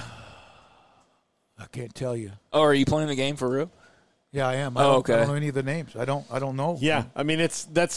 So again, they don't have any name players. The biggest name guy on their roster is probably Matt Joyce. That people know, because they traded off and they went young. So basically, their catcher is Jorge Alfaro, who Rangers fans know, and Lewis Brinson is one of their outfielders. Oh, so great. Here's from TJ. The reason they are advancing, it's because they got rid of that dumb-looking statue of the Marlin. Do you know whose decision that was? Derek Jeter. Yep. But they moved it. Well, they didn't get rid of it. They just moved it outside. Mike George, by the way, again, asking this question. I can't remember if we hit a break. He was asking about us in the studio. We're not in the studio today, so no video today, but we will be tomorrow morning, the pregame, 9 to 10:30, and then also postgame immediately after the clock hits 0. We will be in the studio tomorrow for the video and also audio feed. Tonight we're at, again, this afternoon at Mac People Stadium, Connolly and Robinson. All right, we'll have Lee Sterling here in the next segment. Temple and Riker at 445 and 452 after the huge win for Temple against Longview. And then Riker lost a tough game. Was it overtime? It was. I believe it was. And they try to bounce back in week number 2. They had a bunch of turnovers and penalties. I think they had a bunch of penalties in that game. So Tyler Holcomb and Riker will try to tighten that up. And then also today, Dave Aranda, we'll have him just after 5 o'clock as the team is in Morgantown and or on their way into Morgantown, and then playing tomorrow at 11 o'clock. So we got this late night, early morning, and here we go. Another weekend of college and high school football and the pros as well. That's our first one like that. The early turnaround? Yeah, the turnaround. Because last week we didn't have a high school game. Have a high school game, and we didn't have to be in the studio until 3 o'clock or so. And also on the Cowboys. Thank God we don't do it the old way. We'd be doing a 7 a.m. pregame tomorrow. No, we wouldn't. It's a road game. Oh, that's right, yeah. We wouldn't even have one. That's right. So that's one of the things that we are because of our great sponsors, our pregame, Richard Carr Buick GMC Cadillac, and also part of the postgame as well. So even road or home games, we're going to have pregame, and it's going to be 2 hours before kickoff, and then we give you like a 30-minute bubble to do whatever you can, and so we can get to where we need to go if it's a home game or not. And then as soon as the clock strikes 0, win or lose, blowout, great win, gut-wrenching loss, we go straight into the postgame with your calls and texts. And tomorrow it is Drake and JD. Drake Toll and JD Piquel. And Paul Catalina will be in studio with Armstrong Sims. Paul, Craig, and I and Armstrong tomorrow morning at 9 o'clock. This is Sikkim 365 Radio. Now, pettycliniclowt.com. Just because you're in your 20s or 30s doesn't mean you cannot have an issue at times with testosterone levels dropping. And when your testosterone levels drop, that could also mean your energy level drops. You could feel lethargic. It also could mean you don't feel as good as you think you should. And then on top of that, it could also affect you when it comes to you being the high-performance man that you want to be with sex drive and or endurance. Comprehensive men's health care, low T therapy that also can help you with your sleep apnea if you have problems with that with Dr. Kent Petty. Here's how you contact him. You go to pettycliniclowt.com. That's very simple, pettycliniclowt.com. And when you get to his site, you'll see even a phone, like an old handheld phone that says Contact Dr. Petty. You can contact him by calling and other ways as well through the website. Tell him Smokey sent you and say, hey, I just need to make sure I'm okay with my testosterone level. And if none of those things are an issue, he could also still do lab work to make sure everything else, including your PSA check for prostate cancer, is in check. PettyClinicalOT.com. Tell Dr. Petty Smokey sent you. He can help you get discounted lab work. That's your blood work. Once he gets the blood work and the results and the numbers, he will then find out where your testosterone level is, and if it does need to be increased, he can put you in a program to help you do that. You could schedule an appointment, and that's what gets it all started. And then once you're in the program, your testosterone levels will be monitored along with so much more. And that's what Dr. Kent Petty can do for you, helping you become the high-performance man that you want to be, to help with fatigue or loss of energy, poor sexual performance or ED, loss of even sexual interest, decreased muscle mass and strength, weight gain, extra body fat, depression, moodiness, poor sleeping, insomnia, and mental focus issues as well. PettyClinicLowT.com. With more than 160,000 alumni worldwide and counting, the Baylor family is growing. And through the university's expanded Baylor alumni program, the family is growing closer. With hundreds of local volunteers planning events in cities and towns around the country, you can gather with fellow Bears no matter where you are. So, get connected, get something started, get involved, and make plans to get together with Baylor alumni. Visit us at baylor.edu/alumni. Waco's newest gym, Halo Athletic Center, 5725 Bagby Avenue, right behind Region 12 and across the highway from the Central Texas Marketplace, where motivation, inspiration, and hard work are the driving force. State-of-the-art equipment, indoor and outdoor track, locker rooms, showers, yoga and bar classes by Duality Yoga, Bod Pod potty composition analysis, and registered dietitians, all under one roof, where we rise above. Come join the Halo Athletic Center and be a part of the change. Your change. Riverbend Liquor and Wine has their easy-to-access drive-thru open and convenient and clean in-store location on the corner of Lakeshore Drive and North 19th Street in Waco. Riverbend Liquor has the best and most extensive variety of craft beer selections in Waco, and Balcones whiskey, including single malt, pot still, baby blue, rye, brimstone, and the all-new lineage in stock. Riverbend Liquor and Wine, family-owned and operated, and a hidden gem in Waco on Lakeshore Drive and 19th Street. And find out more on Facebook and Instagram. Ideal MRI is a small family business right here in Central Texas. We're open to support you while lowering the cost of healthcare bills. When you need an MRI, ask your doctor for an Ideal MRI. Visit us at idealmri.com or call us at 833-IDEAL-MRI.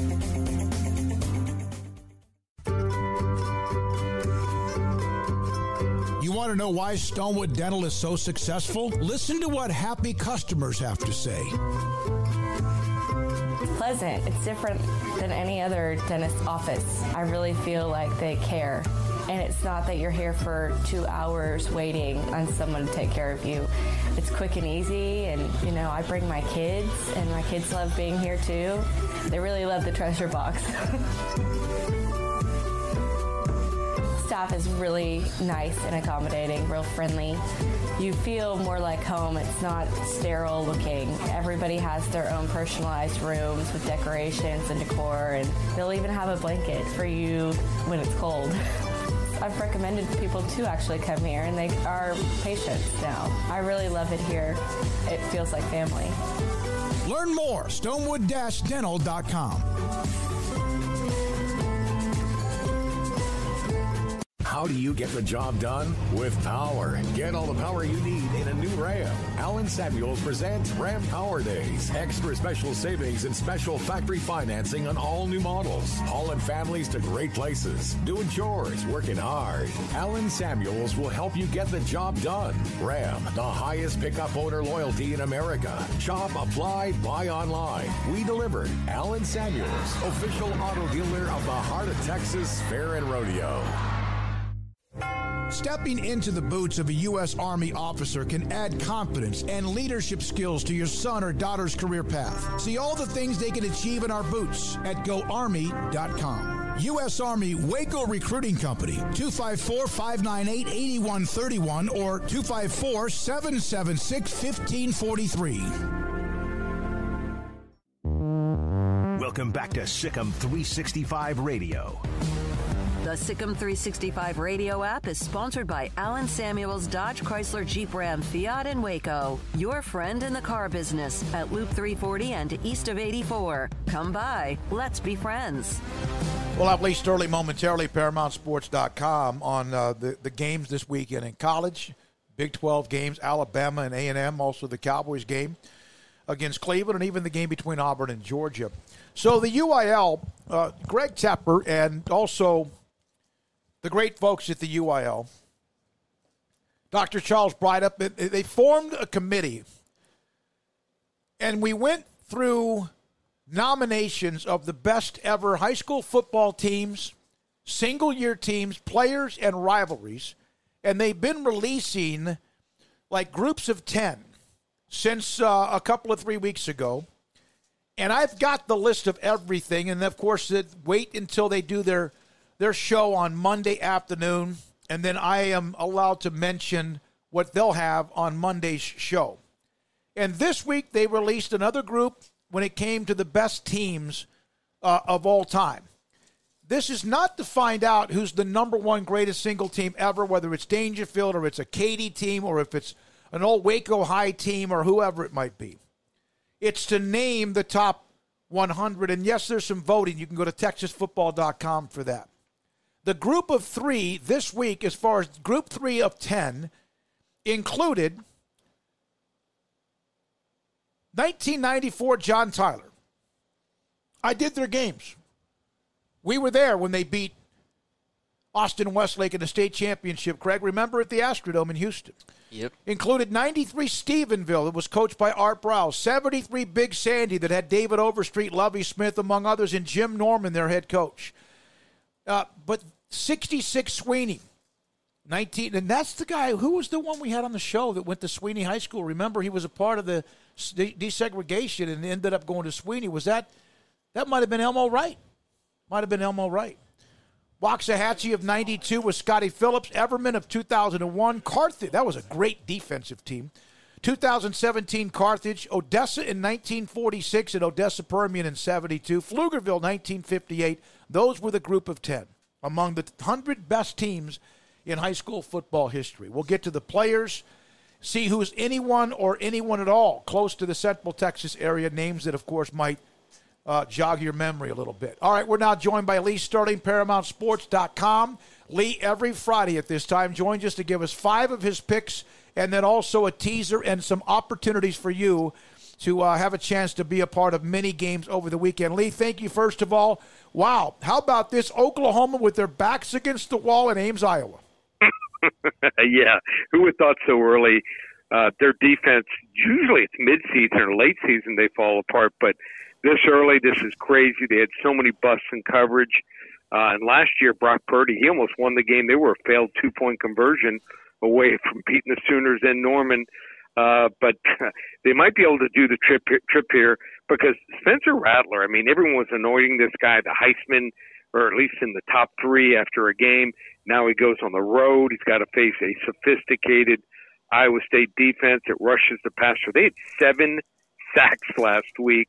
And on top of that, just got to think Iowa State with Matt Campbell is going to come up with a great game plan. He was able to pull this team together after the Louisiana Lafayette game. So I think the wrong team's favored. I like Iowa State 38-35. All right, Lee, Alabama and A&M, I just can't see how A&M can win this game. I mean, it improved or whatever. Their offense didn't look very good last week. Jamon Osmond's opted out. That's probably the reason for this huge number that they're getting. So when I was studying this game in the middle of the summer, I'm looking at both teams and I'm watching tapes. I'm like, wow, this is a great advantage where maybe Texas A&M getting double digits can go into Tuscaloosa and beat Alabama. I mean, you got 18 returning starters. You got a head coach in his 3rd year. third year at Florida State. He wins the national title. He has a returning starting quarterback in Kellen Mond. But then what happens? They start losing starter after starter. And Osmond, I mean, he's the guy that's the biggest difference. I mean, he's the guy that gets down the field. He's explosive.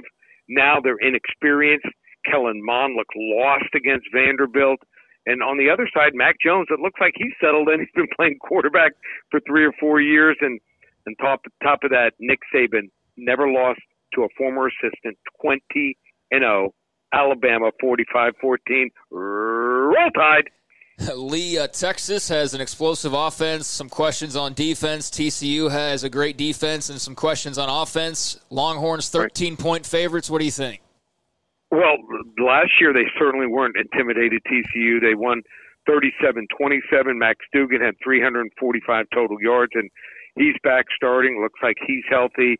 And even though Texas changed coordinators, Chris Ault, I mean, great pedigree, but he doesn't look like the answer. I don't see anything different with this defense. And the way to beat TCU is to run the football. Just keep it away from their offense. Play smash mouth. Iowa State ran for 213 yards last week, but I just don't think Texas can help themselves. They got to keep their defense off the field. I think they're going to win the game 48-42, but I'm taking the 13 points in TCU. The high blood pressure medicine for Longhorn fans will continue after what they did last week. All right, so Baylor really did blow open Kansas. I know that you thought you were a little bit concerned about how that would happen. You felt they'd win the game, but now West Virginia on the road with no fans in Morgantown where they're all-time 0-4. Yeah, and you don't get trash cans thrown at you or batteries, so should be a little bit easier environment to go in and play well. But here's what we have. West Virginia wants to play fast. 82 plays per game so far this year. That's number 11 in the country. They want to play fast, but same old Mountaineers. 12 penalties again last week. They're like the Raiders of college football. Jared Dodge, the quarterback, rarely turns the ball over, but he also rarely makes big plays, and you don't get points for moving the ball between the 20s. And West Virginia 0-4 against the spread, the last 4 as a home dog. If not for fumbles last week, Oklahoma State with a backup quarterback would have won by a much wider margin than the 27-13 score. I like Baylor 31-24. Lee, the Cowboys are favored in this game as they host the Browns, but they have shown so far this year that their defense couldn't stop a nosebleed. The Browns are going to try to run it right at them. That's a weakness for them.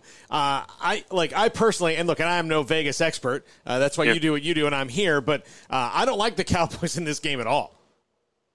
Well, it's tough to like them because the two guys that they thought were going to get a lot of pressure on the quarterback, and I'm talking about DeMarcus Lawrence and Everson Griffin, have combined for a total of 1 sack. So they got to average at least 1 sack a game, these two guys do, for them to be effective. Their linebackers were good going into the season, but they're banged up, and their secondary, they just can't make plays on the ball. Now, Cleveland, they give up points, but they give up points because they'll jump off sides a couple times a game on 3rd and short. They're just so anxious to get to the quarterback. They don't have a whole lot of kids on defense that are bright. They late hits. I mean, just don't play smart football, but they have difference makers at defensive end, linebacker, and the cornerback position. They just got to play a little bit smarter. And then on top of that, Dallas, how about this? They have failed to cover 10 of the last 12 times when listed as a home favorite versus a non-division opponent here in a shootout. This game, this might be one of the highest scoring games of the year. I like Cleveland here, 48-45. Wow. I hope he's right. The meltdown. Cowboys fans don't get mad at me. I know that Baker's played there at least once since then, but this might have been the second to last time Baker Mayfield played at AT&T Stadium. Lee Smokey and I did the game when he was at Lake Travis. That's right. Let me ask you a question. You guys were talking right before I came on. What was that site? Had the top 100 high school teams? Yeah. And it's the UIL. I think it's UIL.texas.org. I'll send you a link, Lee. But it's week by week. We have the 100 teams, the 100 players, the 100 rivalries. What they're doing is slowly releasing it and letting people vote on it on their site on TexasFootball.com. For the 100th anniversary of the UIL. That's a whole lot of fun. Go ahead. Quick story, just real quick, about what happened when I showed up to Southwest Texas State back in the day, 1981, to play. So I showed up, and you stand up the 25 signees, and I said Lee Sterling, Miami Palmer Prep, and a guy about 3 seats down from me stands up and says his name, and he goes, like Jim Thomas Mojo. Being from Miami, I didn't know what Mojo was. I looked to my roommate, go, what's Mojo? He goes, that's Odessa Permian. Yeah, so there you go. Yeah, you found out about Mojo. They're not quite the Mojo they were back in the day, no question. But Lee, but before we let you go, your game of the week, Georgia and Auburn. Georgia's got quarterback issues. They do, but I think they're going to, from what I'm hearing, they're going to go to JT Daniels. He's been working with the first team all week. Should be a great game. The longest running rivalry in the South, Georgia and Auburn. 2 top 10 teams. They want to get the game for free. 800-400-9741, and what a run we've been on. You want to hop on board. Most people call this month October. We call it Locktober. 5 weeks. Normally it's $100 a week. If they use coupon code SAVE300, just $197. Works out to $40 a week. Coupon code SAVE300. Get it now, ParamountSports.com. Lee, thank you. Good luck this weekend. We appreciate your insight, as always. Every Friday at 4:25, you can go to @ParamountSports on Twitter and also follow Lee and the site, ParamountSports.com. All right, tonight we'll have high school football, Connolly and Robinson, District 9 4A Division II.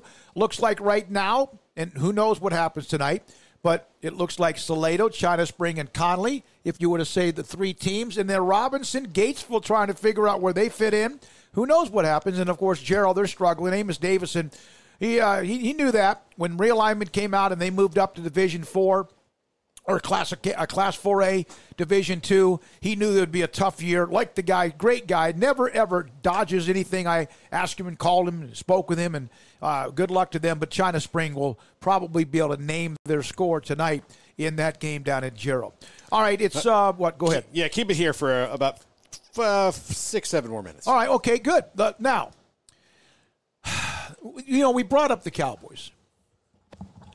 If they lose 48-42 or whatever the heck score he said, there are going to be people that are not going to be able to sleep that night. Oh, whatever. They're going to cry on social media, they'll cry on the phone lines, and then they'll get over it, and they'll go on to the next game. I mean, this is not anything.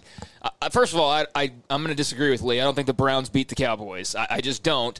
If I'm wrong, so what? But, yeah, I mean, part of me, like the evil side of me, wants to see what that meltdown would look like. But I mean, they're not going to lose their minds. It's par for the course, quite frankly, to have a meltdown on occasion as a Cowboys fan. But the post game show, Paul, I don't know how often you get to listen to it. Ari's a part of it, but it's not quite. It used to be. I don't listen to very it anymore, much caller driven, and now they have all sorts. The analysts come on, Brad comes on, Mickey comes on. Others come on, Fish comes on, and they have some of the players and stuff. It's not quite. It used to be meltdown with the calls, and they've kind of been able to kind of spread that out. Now it goes like 5 hours.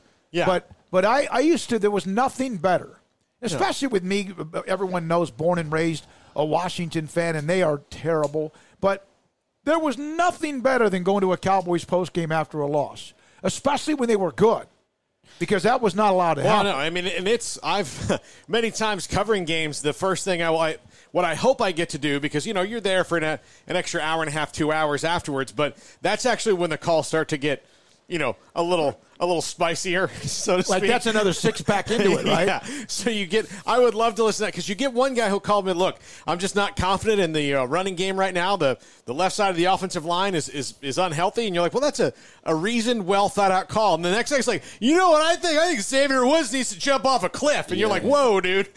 It was the same guy. Just a couple hours later. Yeah. But I just, because I always like it, let them vent, let fans vent. That's what we do, too. We try to, as well as what we do as well. All right. So we'll have Temple, Scott Stewart, and also Rikers, Tyler Holcomb here momentarily. Dave Aranda at just after 5 o'clock on Baylor in West Virginia this week. I mean, that's an interesting play by Lee. God, I don't see it. That shocked me. Look, and their defense isn't good, but it's not like it's a open door. Here's my concern. Well, it's pretty much been. My concern is they can't stop anything that the other team really commits to. Right. So the Browns are going to run it right at you with Chubb and Hunt. They're just going to go and go and go.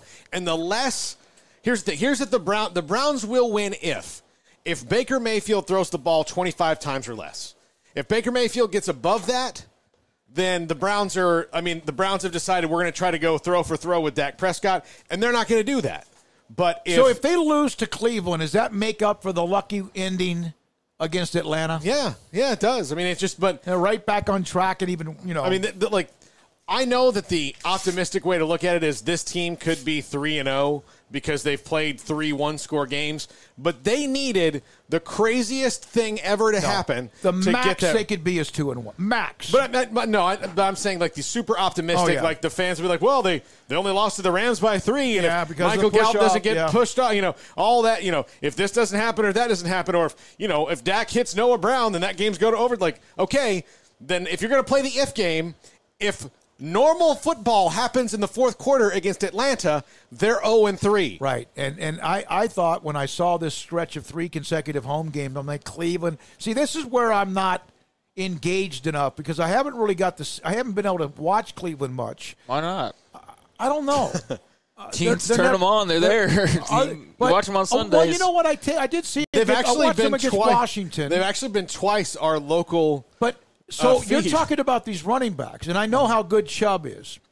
Is the offensive line good? Yeah, it's better. They spent some capital on it. The offensive line's good. I'll tell you, Kevin Stefanski's running 2 tight ends, and he's okay. He's their question mark on offense. Baker, Yeah. Baker, is he good Baker? Is he bad Baker? If he's bad Baker, then they're screwed. Like good bad Eli, except Eli has rings. The first game they got so far behind so quickly that.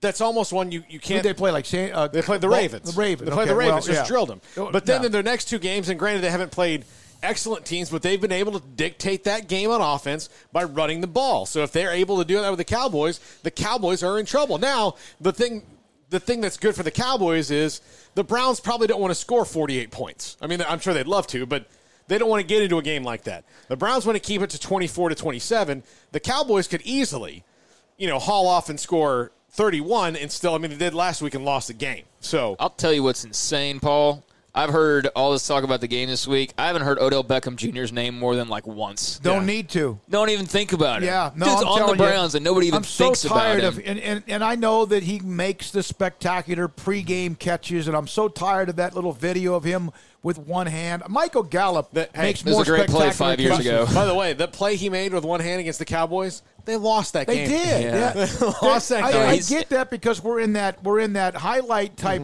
but in the end, he'd be a good NBA player because he thought he could just kind of get his way into going to Cleveland. It's all going to be awesome there, and then now they're not winning games at a certain rate, and now he's unhappy. He wants to go somewhere else. Also, do people want to crap all over Eli Manning all the time?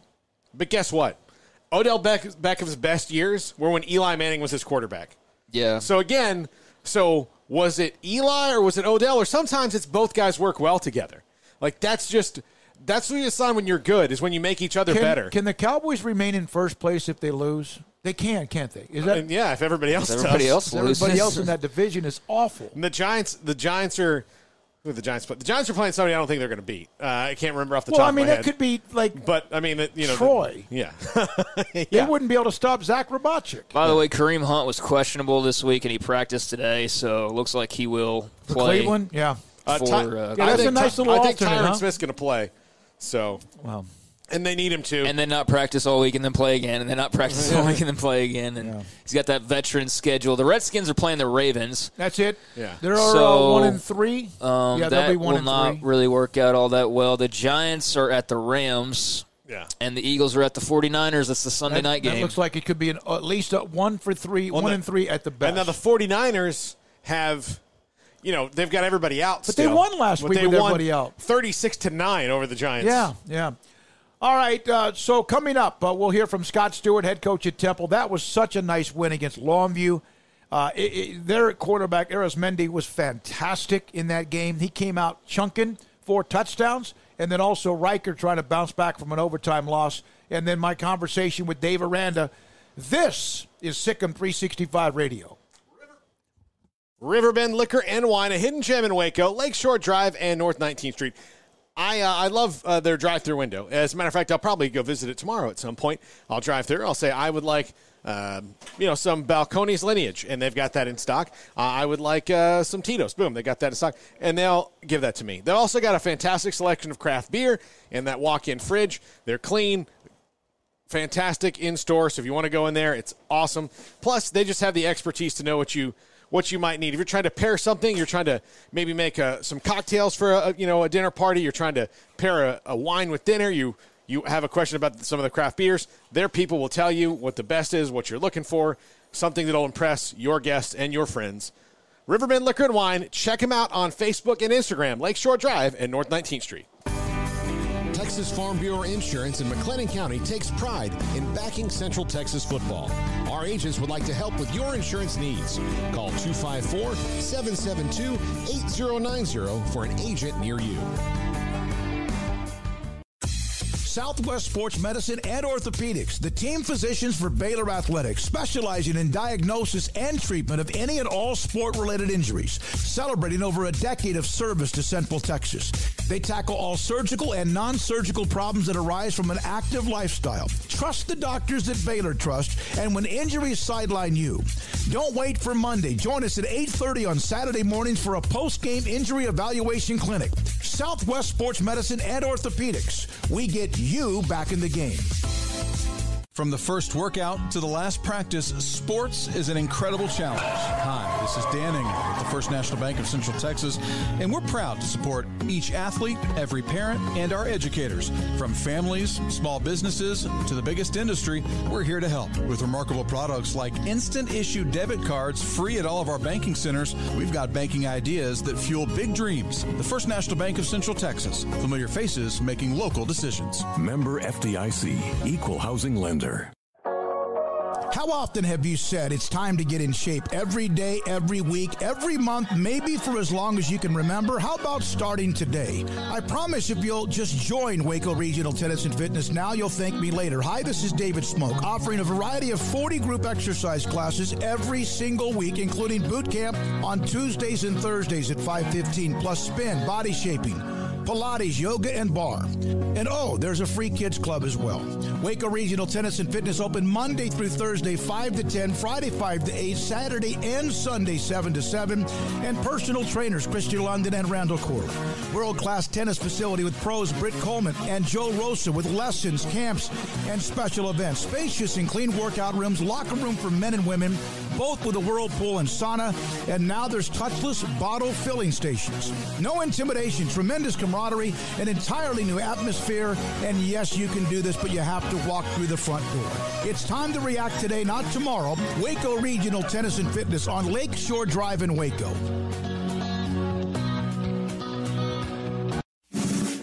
Car has the trucks, man. They have the one for you. Crew cab, short or long bed, silver, black or blue. Texas size selection, great prices too. Richard Carr, he has the truck for you. Carr has the trucks, man. He has the truck you need. If you want the best truck, you want a GMC. Texas size selection, great prices too. Richard Carr, they have the truck for you. Don Humidor, your home with a 48-foot walk-in humidor with the elite cigar brands from around the world, including the #1 cigar of the year, Aging Room Cuatro Nicaragua. Plus, they have the great brands like Macanudo and Artur Fuente, Rocky Patel, Aston, and so much more. CBD, great for sore muscles, aches and pains, sleep, Vita Dreams, and anxiety, mild depression, general health and wellness. Their staff very knowledgeable on the subject. If anyone is curious about CBD, ask Carol and Ashley. Don Humidor in the Townwest Shopping Center off Valley Mills in Waco. Hey guys, Scott Stewart here, head football coach of the Fighting Wildcats from Temple High School in Temple by God, Texas, and you're listening to Sikkim 365 Radio with David Smoke, Paul Catalina, and Craig Smoke. This segment with Temple Wildcats football coach Scott Stewart is sponsored by Texas Farm Bureau Insurance, U.S. Army Waco Recruiting Company, Southwest Sports Medicine. Temple coach Scott Stewart joins us here on Sikkim 365 Radio. And, Coach, we've got to talk first about the tremendous win that you had over Longview, the way that your team came out in the second half. What do you attribute that to? Because the first half was very close, and then the second half was just all you. What changed after halftime? Well, I think we talked about some adjustments. I mean, with only getting some scrimmage film on these guys, you don't know exactly what they're going to do, and they changed up some looks and stuff like that. So, I mean, I think coaches at any level make their hay on adjustments and trying to make those adjustments and getting the kids to understand why and how you're making those adjustments. And so I thought our kids responded well. I thought they played hard, but I thought they kind of took the tweaks that we made, and I thought they did a really good job executing. For a team you've said is a young team, a little inexperienced team, to start out in that venue at AT&T Stadium and to start it on television against a big time team that's very recently won a state title. What does that say about what's kind of inside your kids that they appreciated the moment to its proper level and didn't let it eat them up? Well, what we talked about, I mean, obviously this game was in the planning for a year or better. So, we started talking a long time ago about make sure we enjoy this, but make sure that we understand. I mean, I got a tape measure out at the practice field and measured it and said, guys, we're going to the field we play on is going to be the exact same size. And you can say that all you want to. I mean, the kids are going to have to invest into what you're telling them. So I was really proud of them for that. But, again, risk or distraction mitigation is always going to be part of the plan when you get in those big venues and playoffs and in, specialty games like this. So, again, it tells you, I've said from Jump Street, with young teams, they don't know what they're worth of crap yet, so they're just trying to focus on getting better. And I was real proud that they kind of drank the Kool-Aid that we were kind of, that we were making and understanding that distraction mitigation is going to be critical. And, I'm real proud of these guys. They played hard, and in the second half they played well. I mean, we had some foolish penalties in the first half, and we talked about playing legal and that kind of stuff, but just couldn't be more proud of a group of young men. This week you got Magnolia West. What have you seen from them? Oh, it's rinse and repeat. I mean, they're huge up front. They've got skilled kids. I was teasing the coach the other day. I was like, they've got Jared Wiley 2018 at wide receiver, and they've got Jared Wiley 2020 at tight end. They've got quarterbacks that can throw every ball in the repertoire. They're big up front. They're aggressive on defense. I mean, they're a good football team. I mean, you can't rest on your laurels on anybody in this league. But I mean, they were the 5A team of the week for Dave Campbell, and so they score half 100 every time they step on the field, and they play really sound defense, and so we got our hands full. Are you a Sikkim 365 super fan? Then try out our premium subscriptions at Sikkim365.com. Hi, this is Tyler Holcomb, Athletic Director and Head Football Coach at Bishop Lewis Riker, and you're listening to Sikkim 365 Radio with David Smoke, Paul Catalina, and Craig Smoke. This segment with Riker Catholic Cougars football coach Tyler Holcomb is sponsored by Riker Athletic Booster Club, Boozer's Jewelers, Texas Farm Bureau Insurance, U.S. Army Waco Recruiting Company, Southwest Sports Medicine. Bishop Lewis Riker head coach Tyler Holcomb with us here on Sikkim 365 Radio. And Coach, you fall last week 27-21, but it's the first game of the season. It's been obviously we don't need to rehash how weird an offseason it's been. What did your kids learn about themselves last week against Brentwood Christian?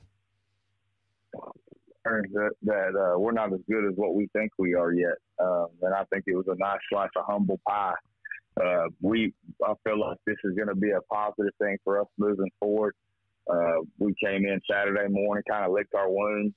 And then yesterday, we probably had our best practice of the year. We were focused and dialed in, and we're getting ready for First Baptist Academy. So moving on to First Baptist Academy, you've got the learning experience behind you. When you see as a coach a team get locked in after a loss, what's the feeling? Is it as if they stabilize? Is it the same as if they're locked in after a win, or is it maybe even different in a way?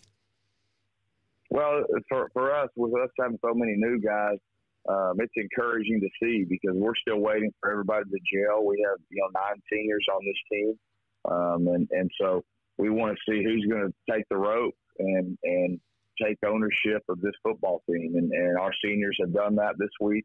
so far. I like the direction that we're headed, but we've got to go and execute. We had a lot of penalties last game. We just have to control the things we can control, and things will look up for us.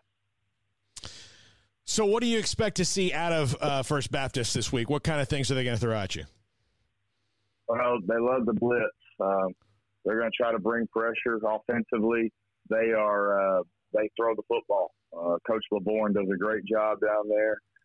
They throw the football almost every play, so they're going to test our secondary, and hopefully we can get out there and we can find a way to run the football and control the clock and keep our defense fresh. And I think if we can do those types of things, we have a good chance in the football game. It takes time to reach goals. It's a truth that applies to more than sports. It goes for your financial goals as well. You work hard for your money, and you deserve an investment strategy that lines up with your game plan. And Tom Albers, your Edward Jones financial advisor, can help. If your financial investments aren't putting forth the effort you desire, stop by today for a financial review. Tom Albers, 4301 Lakeshore Drive, 254-776-7605. Edward Jones, member SIPC. It's the heat of the summer, but the real heat is what you're cooking on the grill, smoker, or in the oven. So Waco Custom Marketplace can be your go-to playmaker for summertime grilling. You can't go eat anywhere else? Be your own chef with custom ordered and cut ribeyes, sirloins, fillets, New York strips with a focus on high-quality beef at a competitive price. Waco Custom Marketplace also has fresh deli cuts with sliced turkey, ham, pepperoni, or corned beef. Waco Custom Marketplace also your home for the freshest seafood in town. Salmon, shrimp, mahi-mahi, great priced chicken products, whole birds, tenders, chicken breast, and wings. Waco Custom Marketplace with smoked items unique to Waco, house-made bacon, summer sausage, boudin, hot links, and German sausage. Every seasoning for every occasion, grilling, baking, or frying. Your hometown grocery store with canned goods, pasta, fresh baked bread, buns, chips, sauce, condiments to pickles, charcoal and lighter fluid, cold beer and wine, best kolaches in Waco, mouth-watering cinnamon rolls, and here for the community every single day, helping you avoid the long lines in crowded stores, serving quality products to the Waco community. Go online for the weekly value boxes. Family owned and operated Waco Custom Marketplace, 425 Lake Air Drive in Waco, or WacoCustomMarketplace.com. At Ideal MRI, we feel blessed to be part of the Waco community. We're a small family business here in Central Texas. At times like this, the cost of healthcare has never been more important. And unfortunately, significant illnesses and injuries still occur. And that's why Ideal MRI is open and here to serve you through this difficult time. So if you need an MRI, ask your doctor about Ideal MRI. You can schedule online in minutes at idealmri.com or call 833-IDEAL-MRI.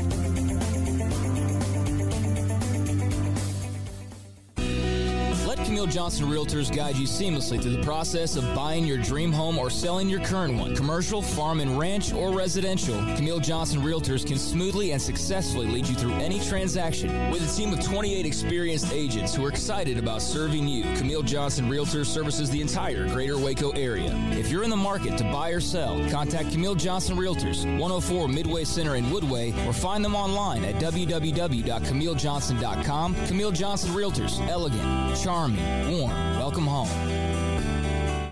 Did you know that 1 out of every 4 men have symptomatic low levels of testosterone and don't even know it?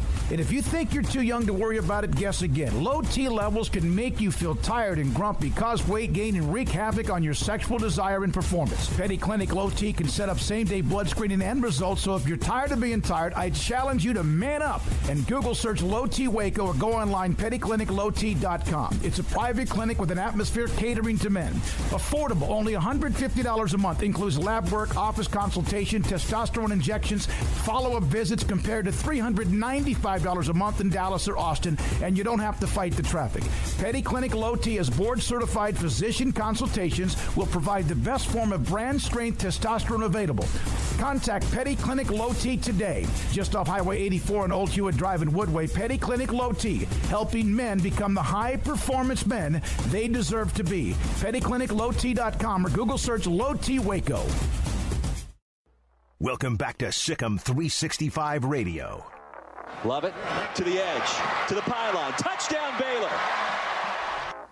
The 5 o'clock hour is sponsored by Edward Jones Investments with financial advisor Brad Wilson. Investing his time and experience back to you and your money during today's changing times. Edward Jones, making sense of investing. Here's David Smoke, Paul Catalina, and Craig Smoke.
Go ahead. All right, we're back at Mac Peoples Stadium. Conley High School tonight. Robinson and Conley, the start of District 9 4A Division II. Gatesville and Salado. China Spring at Gerald. Those are the 6 games tonight as 9 4A Division II starts. Tomorrow, Baylor and West Virginia in Morgantown. Oh, my goodness, Baylor's had some nightmares there. And a lot of others have as well. That's a tough place to play, and they've been pretty good. No fans tomorrow. 11 o'clock kick tomorrow. West Virginia coming off the loss to Oklahoma State on the road. Baylor coming off the win at home against Kansas. So what does Baylor head coach Dave Aranda think? My conversation. Well, do you want to do that now, or do you want to wait 10 minutes and do it like you had in the schedule? We can wait. Okay. That's the ultimate tease right there. That's what I had planned, was that we were going to come back and do a segment and then go to Aranda and then go to my Anthony Dasher interview. All right. Or we could go to Aranda right now. No. Whatever you want. No, I mean, we were doing a show on the air the whole time. Yeah. Well, no, we were the break ended and the open played, and then I looked down and you and I were still discussing logistics for the game tonight.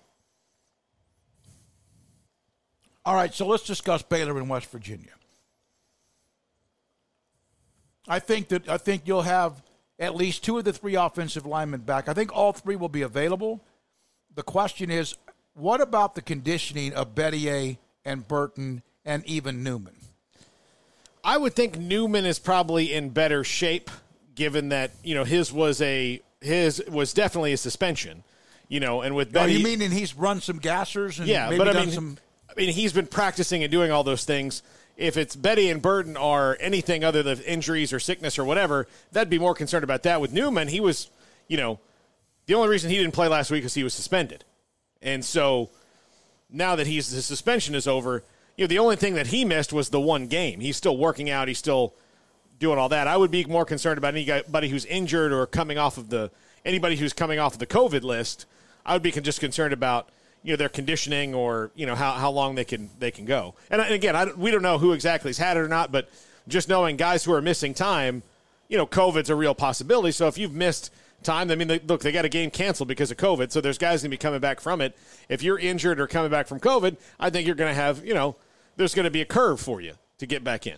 I would think so, and that's why the guys who played last week and they ran for a lot of yards in the win against Kansas. It does help if you can run the ball between the tackles. Of course, that makes sense if you could protect the quarterback.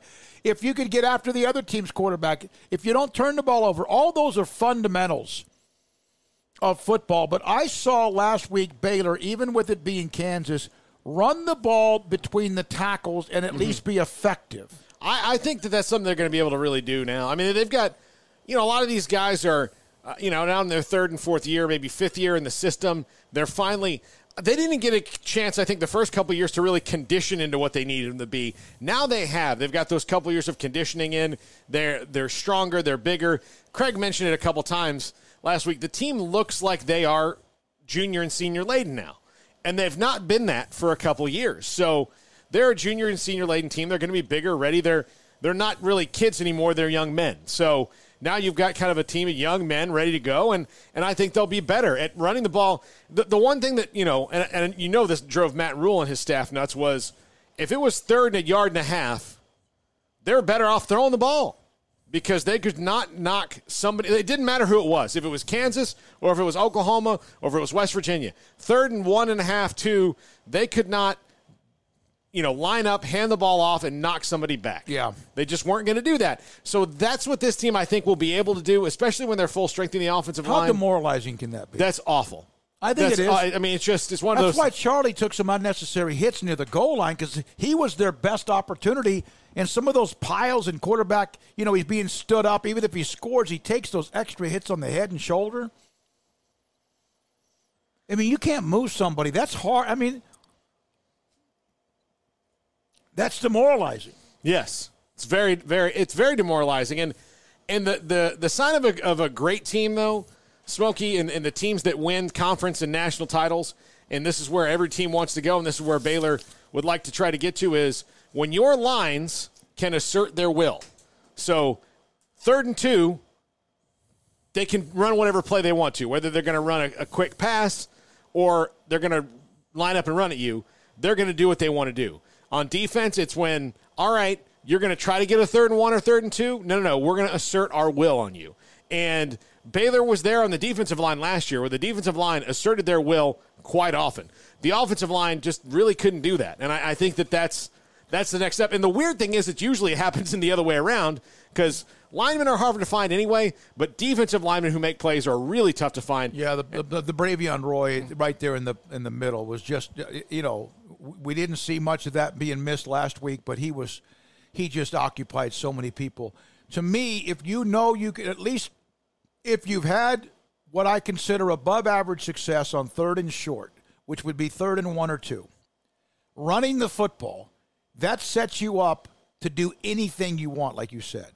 And that drives the defense crazy because if they know you can't run it, then at least they can, a lot of times Charlie would get 2.5 yards on a flush from the pocket. There was a time over the last couple of years where I would have rather than be on 3rd and 6 and have Charlie rolling out to where you have to leave a linebacker in on him so he doesn't get the first down because on 3rd and 6, if you don't, he's going to get it.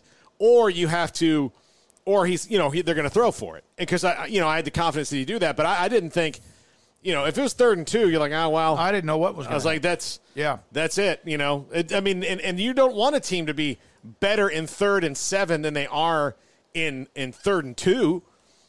I mean, I guess it'd be great if you are, but, and look, there are those teams out there, like I think of 2001 Miami, the great teams. 3rd and 25, 3rd and 1 was, it didn't matter. They're going to get it. I mean, it's just so much better than everybody else. But as you get to that, before you get to that point, you've got to do the little things and make sure your 3rd and short percentage is good. And theirs was, I don't know, and I couldn't tell you what the numbers were, but I just know that I had no confidence in them to get it. And then the defenses, weren't really worried about it either because, a lot of times they're just like, we're just going to run our base defense knowing that we can get there with the guys we have up front. Yeah, no question. All right, when we come back, my conversation with Baylor head football coach Dave Aranda. We started today with Matt Rhule, with many compliments about the Baylor football team, what he saw last week, and also with Dave Aranda and his staff. He texted Coach Aranda after the first win, and Coach Aranda reciprocated when Rhule won his first game with Carolina. This is Sikkim 365 Radio. All right, so this weekend, there's no tailgating because there's no Baylor game at home, but that doesn't mean you don't maybe have Texas is playing at home against TCU. Maybe you're a Horns fan and you want to take something down for that game that's tomorrow afternoon in Austin. If you have tailgating, whether it's in College Station or Austin or Fort Worth or even, of course, around Waco, then Waco Custom Marketplace at 425 Lake Air Drive is where you can get all of what you need. Order, pre-order, customize your order, and they'll have it for you to pick up when you need it. tri-tip and brisket, of course, and sausage, whatever chicken you want, whether it's whole chicken or even just chicken wings or pieces of chicken that are cut up. They have that. And even if you want to maybe even have something, they got ground sausage and burger. If you want to make some sort of breakfast tacos with that. By the way, if you want to put something on the grill tomorrow night after you've watched a lot of your college football, then you want to sit down and watch maybe the Oklahoma-Iowa State game or Texas A&M and Alabama, whatever games are in prime time tomorrow night, and you want to cook on the grill, maybe have yourself a drink and maybe smoke a cigar, enjoy yourself. Waco Custom Marketplace can also help you with customized steak orders, including however you want your steak cut. How you want it, the thickness you want it, and what steak you want. Bone-in ribeye. Man, the fillets that they put together, the ones that I get, bacon wrapped or not, are just huge, thick, and delicious. And if you want seafood, poultry, pork, and beef, they have that. And the bakery, with every morning fresh baked kolaches, along with the other treats and desserts and sweets that you want. Up and down the aisles is rows and rows of just the things you would want in a grocery store, whether it's box dinners, Rotel tomatoes for maybe your queso dip. They have the cheese if you want that, pasta, bread. That's part of the bakery that's fresh baked. And then cold beer and wine when you walk in the door to the right with the refrigerator. Waco Custom Marketplace. Brian Bauer and the Bauer family have built themselves an animal in a good way at 425 Lake Air Drive in Waco. Riverbend Liquor and Wine has their easy-to-access drive-thru open and convenient and clean in-store location on the corner of Lakeshore Drive and North 19th Street in Waco. Riverbend Liquor has the best and most extensive variety of craft beer selections in Waco, and Balcones Whiskey, including single malt, pot still, baby blue, rye, brimstone, and the all-new lineage in stock. Riverbend Liquor and Wine, family-owned and operated, and a hidden gem in Waco on Lakeshore Drive and 19th Street. And find out more on Facebook and Instagram. Stepping into a new pair of boots is great, but stepping into the boots of a U.S. Army officer can also add confidence and leadership skills to your son or daughter's career path. There are more than 150 occupational specialties to help them find the best fit for their future. See all the things your son or daughter can achieve in our boots at GoArmy.com. U.S. Army Waco Recruiting Company, 254-598-8131 or 254-776-1543. How do you get the job done? With power. Get all the power you need in a new Ram. Alan Samuels presents Ram Power Days. Extra special savings and special factory financing on all new models. Hauling families to great places. Doing chores, working hard. Alan Samuels will help you get the job done. Ram, the highest pickup owner loyalty in America. Shop, apply, buy online. We delivered. Alan Samuels, official auto dealer of the Heart of Texas Fair and Rodeo. When we moved to Texas, we were like fish out of water. We didn't know anyone in our neighborhood until our Texas Farm Bureau insurance agent came to the house. She was so helpful and reassuring, a friendly face with that Texan hospitality I'd heard about. When we purchased a Texas Farm Bureau insurance policy, we knew we were making the right choice. We knew our family would be protected. Stop by and see our agents at one of our 3 McLennan County locations. Coverage and discounts are subject to qualifications and policy terms and may vary by situation. Do you or your kids get nervous about going to the dentist? Stonewood Dental, Dr. Steve Childress, he can help. I've spent a career taking care of patients who as children had bad experiences, and now they're adults that hate going to the dentist. If I get a kid at 3 years old and they come every 6 months and it's a happy experience, it's normal for them. Now they have an accident at 6 or 7 or 8 at school. Now they have a broken tooth or a trauma, and they have to come here. They're used to lights, they're used to water in their mouth, they're used to experience, they already trust us. It's amazing what we can do with that kid without it being a negative thing. But if I see a 6 or 7 or 8 year old that's never been to the dentist, and now they have a trauma or an unfortunate unexpected toothache, it's harder to do that for that kid and it not be somewhat of a negative experience. So bottom line is I try to teach kids and adults and teenagers and everybody the way I'd want my family treated, which is where it's a necessary part of life. You just take care of it. It doesn't have to be that big a deal. Learn more, stonewood-dental.com. Texas board-certified personal injury trial lawyer and Baylor alum David Willis and Baylor alum Parker Willis are ready to help if you or a loved one has been wrongfully injured in an auto accident, SUV rollover, industrial accident, 18-wheeler crash, or were seriously injured by a defective product or recall drug. Call them for a confidential and free case consultation at 1-800-GOT-HURT or visit them at texastriallawyer.com. Principal office located in Houston, Texas. 65 Radio. Williams in motion, play action for Daniels. Backside pressure. Down he goes, back at the 39. The Bears got there. This segment on Baylor Athletics on Sikkim 365 Radio is brought to you by Richard Carr Buick GMC Cadillac, located at the Imperial Drive exit off Loop 340 in Waco. Proud supporters of all Baylor Athletics. Baylor in West Virginia, it's not like they've played often as West Virginia leads the series 5-3, 4-0 at home. Baylor's 3-1 at home. Last time they played was Baylor 17-14 here. Was Mayers with a field goal. Baylor scored first, and then West Virginia had a 14-point third quarter. They had a long, 83-yard touchdown pass play. Low-scoring game, though. Man, they won a lot of close games, didn't they? Mm-hmm. They won a lot of games, but every one of them was pretty stressful for the most part. I mean, outside of Kansas and maybe a couple of others. Yeah, Texas was a no-doubter. Shout out to Matt Rhule for that performance before he left, by the way. That was a pretty feel-good one just because of everything. But, yeah, West Virginia's been kind of a thorn in the side. Even when Baylor's gotten a win, it's, at times been pretty difficult. And last year was certainly a struggle.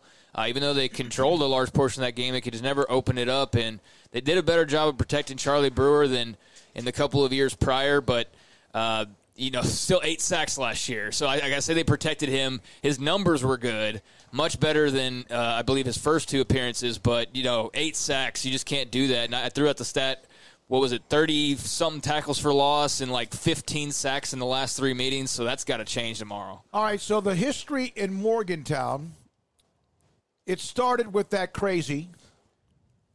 The crazy of, what was the quarterback's name? Geno Smith? Yep. And who was the wide receiver that went crazy? Oh, it was 2 of them. It was Tavon Austin and Stedman Bailey. West Virginia won 70-63. It's amazing how everyone goes, God, I can't believe you gave up 70. You scored 63 and lost in a game that was just electric. And then they played again in Morgantown, and that was the year that possibly cost Baylor a chance to be at a different level in the playoff, because right after the TCU game, they lose 41-27. 2 years later, they lose in that year that fell apart with 6 consecutive losses, 24-21. They were in that game. And then it was the game a couple of years ago that just got ugly immediately. Charlie Brewer didn't survive the first quarter, 58-14, and they remembered that. And that's why the win last year at home was so special. I remember doing the pregame, the very early pregame show for that, because it was a weekday. And so we were at McLean Stadium doing the shows, even though the game wasn't at McLean Stadium. But, you could just kind of feel some excitement and some hope, and a lot of people fired up. And then they went out there that night, and it didn't take long for that to get really out of control. I mean, that game was over at halftime. Charlie got knocked out of the game early. And, that was just a nightmare of a contest. But they were able to, bounce back and get that win last year. Thanks to Bravion Roy's blocked field goal. I believe it was Bravion Roy, right? Blocked the field goal that would have tied it up late, and they were able to hold on. It's interesting, the same weekend Dave Aranda gets his first win at Baylor, that Matt Rhule gets his first win as an NFL coach. Now Dave Aranda and Baylor in Morgantown to play West Virginia. My conversation with the Baylor head coach. Is it true, Coach Aranda, that the teams usually make their biggest improvement from the first game they actually play to game 2? I believe that to be true. I think, especially for us, looking back at what we just did, it's the first time we're at a hotel. It's the first time we're having, a pregame meal. We had kind of a walkthrough Saturday at the indoor prior to our game. It was the first time, we've done that. And so just a lot of those first times kind of add up, and there's so much excitement from everyone that, some of those things, you can get by with adrenaline, even though, our best laid plans maybe could be better. And so you kind of learn from it, and you can apply, the off the field stuff and get better and conserve time and conserve this and get better at that. And, so I think there's differences can be made there, but then what you're talking about is on the field. And, that's, hey, the nerves aren't there like they were in the first one. Hey, when this call is made, I know now what we're trying to get out of this call, so I'm going to play to the strengths of this call. Or, I'm used to working alongside so-and-so, and I can play off of him because I've had some reps doing that, so I know how he works. All of those things happen from the first game to the second game. I would think that and I don't know you that well, but I've gotten to know you better, that you can't wait to watch film after a game. No, yeah. So my life used to be just completely all film. I think part of the reason for wanting to be a head coach was to kind of remove myself from that life a little bit. But I do love tape, and so you can see a lot. I think there's a bunch of kind of rabbit holes you can get lost in looking at game tape. And so the ability I have, usually it's today, and is to watch tape. This morning, I think, kind of reminded me of what it used to be, of getting in really early and watching cuts and making notes. And just prior to this, was over there talking with Coach Roberts about the offense we're about to see. And so those are always fun to do. Is it any different now that you've experienced your first game as a head coach, game day, in the game, the demeanor, the different bullets, so to speak, that are flying? Is it different than if you were just focused on one side of the football? Yes. Yeah, it is. I think, when you're on one side of the football or the other, there's so much detail that goes into that, and there's so much, preparation, and there's an anticipation level. I think I can remember when, just last year or any of the previous years, you get to where you're just anticipating what's going to happen. The majority of the time, you're right. Whether it's good or bad, you've just got a feel for kind of what's coming just because of all the time you spent into it. So much of it is kind of knowing what home base is for the opponent, and you feel that out and kind of investigate it to where you get to try to get to home before they get home. And I feel like in calling a game, you had that type of relationship where you could anticipate, when they're heading home. As a head coach, for me, anyways, I'm involved, and I've got a good feel of this call's being called because of this, and we're anticipating this play right now, but it's not that level of detail that you would have when you're a coordinator and you're almost playing the game in your head. And so I've got two really good guys for that, and trust them and everything. But so that part was different. Then I think being able to or be in position to manage the clock is different. As an assistant, didn't do that, and thinking about things to say, or in terms of messages for the team, in terms of the good and bad of a game. Those are things that I'm looking forward to and want to attack. And I think those are things as an assistant you're so lost in sometimes just the scheme part of it that wasn't a big piece either. So there's definitely some differences. Have you ever received a game ball before Saturday? Yeah. But this one was special though, and so it was pretty. It was that locker room was a great experience, and so appreciative of Mac and just our team, and what I explained to them, or what I told them, was that there'd be nowhere else I'd rather be than right there with them, with this team, with this set of coaches, with this set of administrators.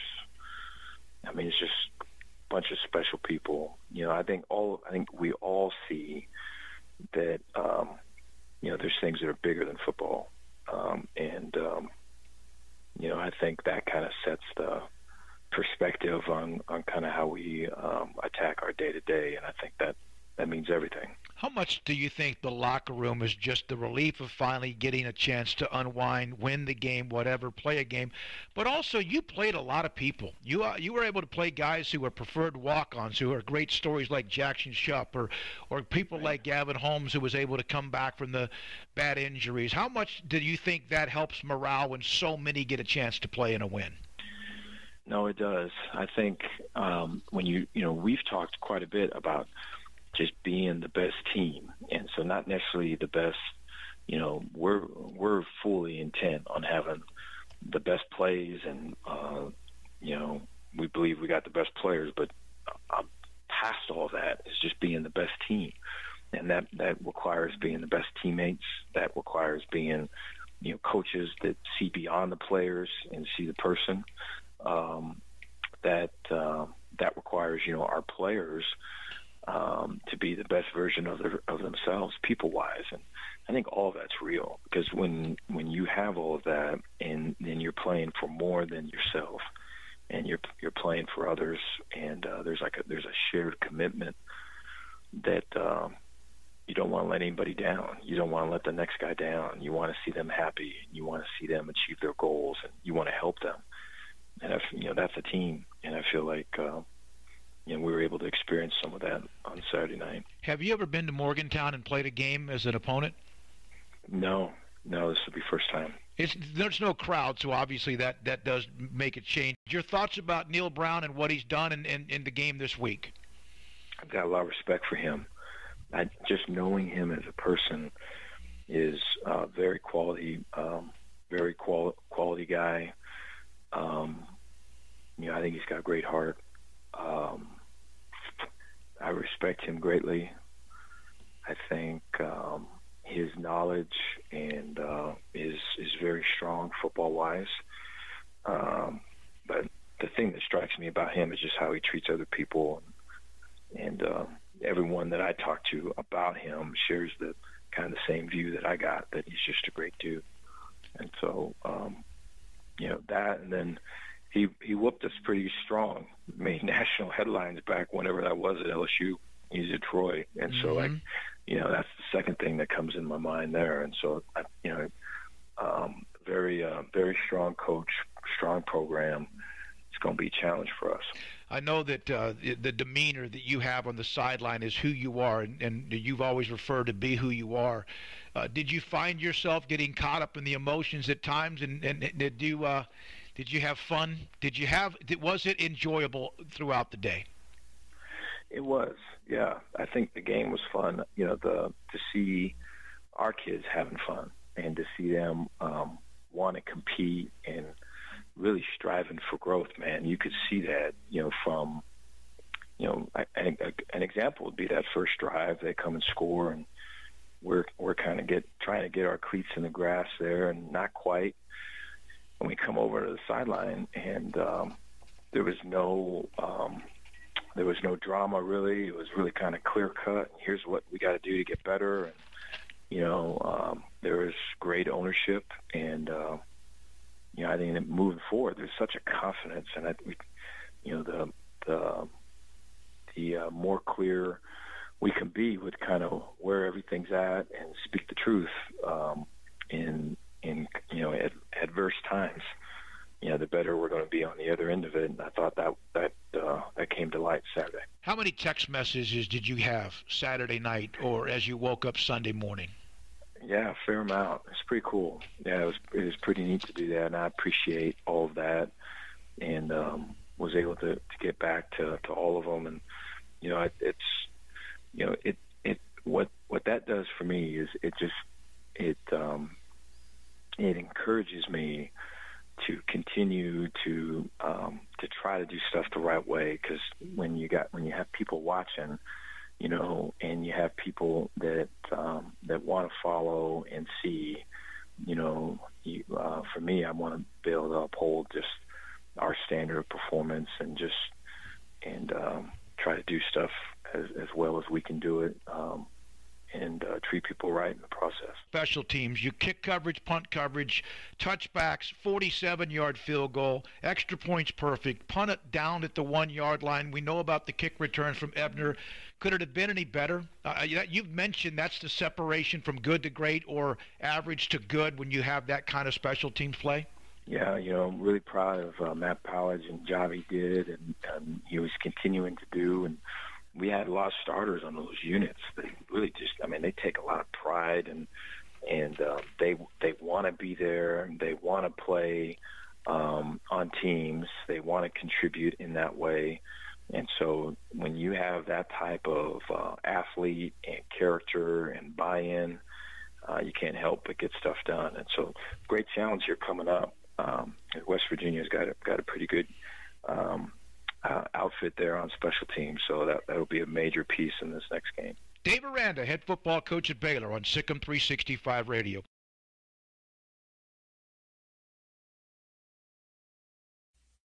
Is it true? Looking for quality plants at great prices? Barrera's Nursery and Landscape Company at 201 Sun Valley Drive in Hewitt is the place for seasonal plants, shrubs, trees, and perennials, as well as bulk material of landscape rock. Barrera's Nursery and Landscape has been locally owned and operated for 22 years. Give us a call at 666-9806. That's 666-9806 for all your landscaping needs. Barrera's Nursery and Landscape Company. Open Monday through Saturday, 8 until 5:30 on Sun Valley Drive in Hewitt. Automatic Chef Canteen is a full-service micro-market, vending and office coffee provider with state-of-the-art vending equipment, a wide variety of products, and offering custom-fitted micro-market vending office coffee solution for your employee break room. You want a full break room solution and workplace oasis? Well, Automatic Chef Canteen, locally owned and operated for over 50 years in Central Texas, also includes in-house mechanics on call 24/7 for fast, reliable service and maintenance. Automatic Chef Canteen, 6900 Imperial Drive, AutomaticChefCanteen.com. Graham Property Company will give you the best opportunities and services to navigate and achieve your real estate goals. At Graham Property Company, we strive to establish lasting relationships built on service and performance. Whether you are buying, leasing, selling, or investing, our real estate portfolio and expertise can facilitate your needs, no matter what real estate or property need you may encounter. Graham Property Company, property sales, acquisitions, leasing, and management at GrahamInvestmentCo.com. Mazzana Construction is celebrating 52 years as an award-winning, family-owned and operated business excelling in general construction and construction management. Mazzana Construction is proud to support Connolly ISD's tradition of excellence in education and athletics, including owners calling Connolly High their alma mater, Vicky Mazzana, class of 1974, and Aaron Miner from the class of 2002. Mazzana Construction, celebrating 50-plus years by building trust with quality work. MazzanaConstruction.com. Parsons Roofing has been serving Central Texas since 1948, and we can handle your commercial roofing needs from repair to re-roofing. And no one handles more school than Parsons Roofing. Parsons Roofing has been named Contractor of the Year for 14 consecutive years.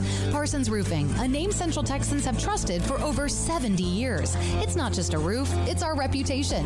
You can contact us today for a free roof evaluation, including hail claims at 877-881-1733 or on the web at parsonsroofing.com. Texas Farm Bureau Insurance has protected fellow Texans with auto, home, health, and life insurance since 1952. With more than 260,000 square miles of land and 27 million people, that's a lot to cover. Whether you're wrangling cattle or wrangling kids, we're proud to protect Texans in all Texan ways of life. Stop by and see our agents at one of our 3 McLennan County locations. Coverage and discounts are subject to qualifications and policy terms and may vary by situation. With a proven performance reputation reputation spanning 85 years, Steel operates with one sole purpose, producing the highest quality seating solutions with the best and most efficient processes in the industry. With engineered, fabricated, and installed grandstands and bleachers all across North America. Whether seating 50 to 50,000, the skill and versatility of our workmen are evident in the quality and precision work detailed on every bleacher and grandstand project. Steel, family owned and operated since 1934 at sturtisteel.com. Bird Culchin Ford has been in Waco since 1936. Ford, the #1 selling truck in Texas, 43 years running. And Bird Culchin Ford proudly supports high school football in Central Texas. And no better way to tailgate with a Ford than from Bird Culchin Ford. And are there better vehicles to tailgate with than the Ford F-150 or the Ford Expedition? And of course, you can get them new, pre-owned Bird Culchin Ford. Our sponsor of the Ford Tough Player of the Week, locally owned dealership. Online at bkford.com at 1701 West Loop 340 in Waco. Bird Culchin Ford.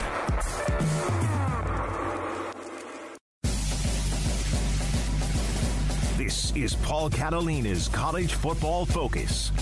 Bennett, near side, pass is caught. George Pickens. Touchdown, Georgia.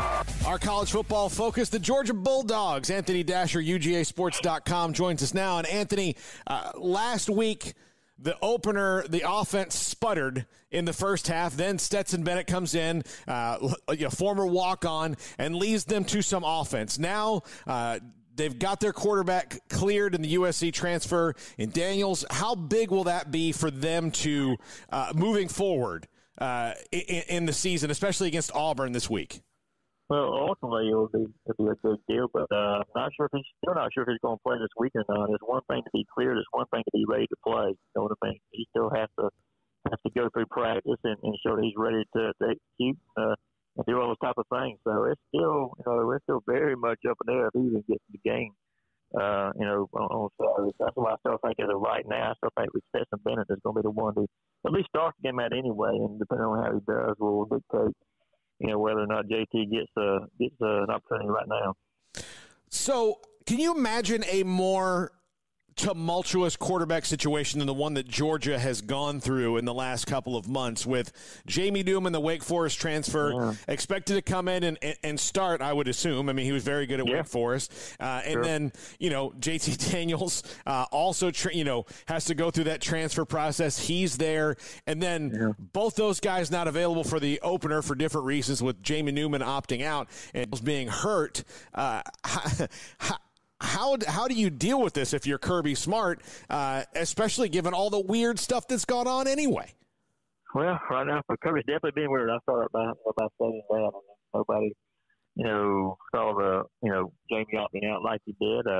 We don't know exactly why that took place, but, I guess in Kirby's case, you can't really cry over any kind of spilled milk right now. But his main thing, I think, is just get the best healthy guy out there right now, too. That's why this whole competition, I think, is really been, it's always been a little bit different because that's what he has to kind of rely on. But yeah, I mean, you've got all these different quarterbacks. I mean, the one I got started last week, struggled out of prison early on in the first half. Bennett came in and played very well. So we'll see. Like that former walk-on, they call him the mailman. That's his nickname. He definitely delivered against Arkansas. Now I have to see if he does the same against Auburn Tigers.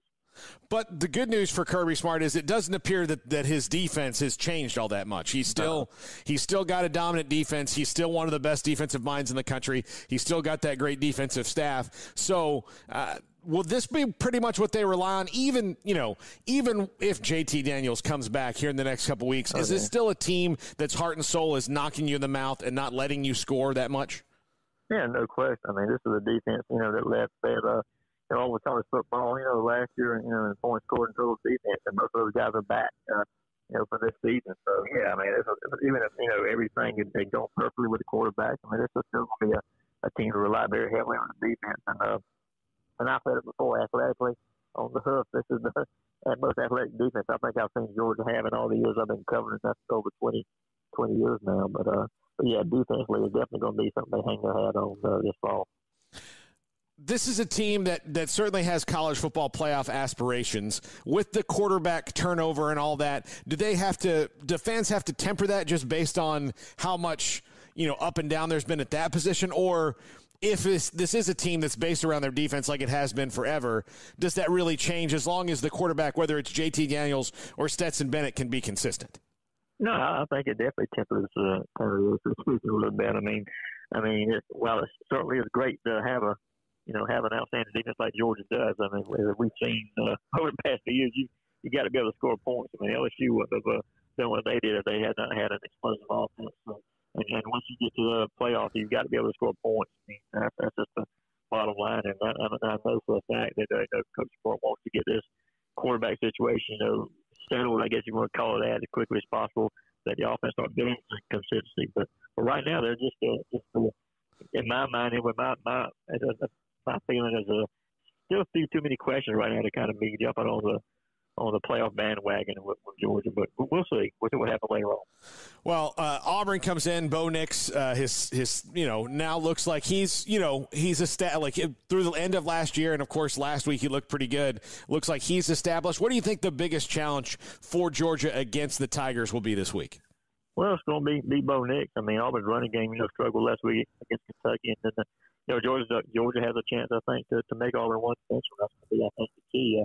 You mentioned Bo Nix. I mean, he's a great quarterback. He's one of the top 2 or 3, I think, in the conference this year. You always hear the old saying that players make their biggest jump, their most improved between their freshman and sophomore years, and certainly seems that Bo has done that. He's got a great receiver in Trey Williams, who had over 100 yards last week, scored a couple of touchdowns, and listen, he's going to be a challenge for Georgia to contain. But if Georgia can again make them one-dimensional, make them have to throw, put everything on Bo's shoulders, I think they've got a decent chance to win the game. What's the fan situation going to be at this game as far as attendance? Just like everybody else in the conference. I mean, it's going to be about 25%, so you'll probably see about 20,000, 25,000 fans here at Sanford. But it's definitely going to be different. They'll be pumping crowd noise like they did last week in Fayetteville, and they're trying to make it as loud as they possibly can. How big is this, especially for the fans, just for the fans of both these teams, to have a legit rivalry game, the second rattle out of the box after everything this country has had to go through in the last few months, to have this cool game? I mean, they don't have to wait for it. I mean, I'm here at week 2, Georgia and Auburn. Yeah, it definitely grabs your attention. I'm sure, players on both teams are very excited. Like you said, this is the first time, especially the earliest Georgia and Florida, Auburn has met since 1936, and so it's something we're definitely not used to seeing. But like I said, I mean, I know players and coaches from both teams are very excited, and like I said, it's a huge ball game, a lot of ramifications. Anthony Dasher, UGASports.com, with us here on Sikkim 365 Radio on our College Football Focus. Born in Waco, Brotherwell Brewing exists to serve the Central Texas community with locally crafted beer of the highest quality. They want to bring Central Texas closer to the brewing experience so everyone can enjoy well-made beer as much as they do. For 2.5 years, they've been bringing high-quality beer to Central Texas at their location on Bridge Street in East Waco. And this football season, you need to stop by on game day for curbside pickup or stop by their tent next to Sikkim 365 at Brazos Parking for your pregame refreshment. Brotherwell Brewing believes in community and bringing people together to enjoy products made in their community. So for your game day, whether it's a tailgate or at home, stop by Brotherwell Brewing for high-quality craft beer made right here in Central Texas, 400 East Bridge Street, and check them out online at brotherwell.com. Let Camille Johnson Realtors guide you seamlessly through the process of buying your dream home or selling your current one. Commercial, farm and ranch, or residential, Camille Johnson Realtors can smoothly and successfully lead you through any transaction. With a team of 28 experienced agents who are excited about serving you, Camille Johnson Realtors services the entire greater Waco area. If you're in the market to buy or sell, contact Camille Johnson Realtors, 104 Midway Center in Woodway, or find them online at www.camillejohnson.com. Camille Johnson Realtors, elegant, charming, warm. Welcome home. Don Humidor, your home with a 48-foot walk-in humidor with the elite cigar brands from around the world, including the #1 cigar of the year, Aging Room Cuatro Nicaragua. Plus, they have the great brands like Macanudo and Artur Fuente, Rocky Patel, Aston, and so much more. CBD, great for sore muscles, aches and pains, sleep, Vita Dreams, and anxiety, mild depression, general health and wellness. Their staff very knowledgeable on the subject. If anyone is curious about CBD, ask Carol and Ashley. Don Humidor in the Townwest Shopping Center off Valley Mills in Waco. Listen, in the past couple of years, we've had a lot of people moving in from out of state to Waco thanks to Chipper and JoJo. And while we welcome these new citizens, they unfortunately brought some of their bad habits with them. Hi, Jay here from Pickup Outfitters, and you know what I'm talking about. Naked trucks. You'd think everyone moved here from McNewtville. But we shouldn't judge them, we should help them. For example, when you see a recent transplant truck from a less civilized state like California, instead of saying, "Your truck is disgusting, your bed is exposed, get a bed cover on that truck, buddy," that's a bit harsh. Instead, try something like, in Texas, it's not polite to drive around with your bed exposed. Maybe you should check out the excellent selection of bed covers at Pickup Outfitters. And then if they refuse, you can say, "Well, I hear New Mexico's a nice state." Let's help our new neighbors and let them know that truck nudity is not okay. Let them know about Pickup Outfitters of Waco and send them to our website, createacommotion.com. Welcome back to Sikkim 365 Radio. Sikkim 365 Radio's coverage of Texas high school football is sponsored by Texas Farm Bureau Insurance, protecting Texans for over 50 years. J.D. Power, highest customer satisfaction among auto insurers in Texas, 9 years in a row. All right, here we go. The 5 o'clock hour winding down. We'll have our pregame show, Connolly and Robinson, at 7 o'clock.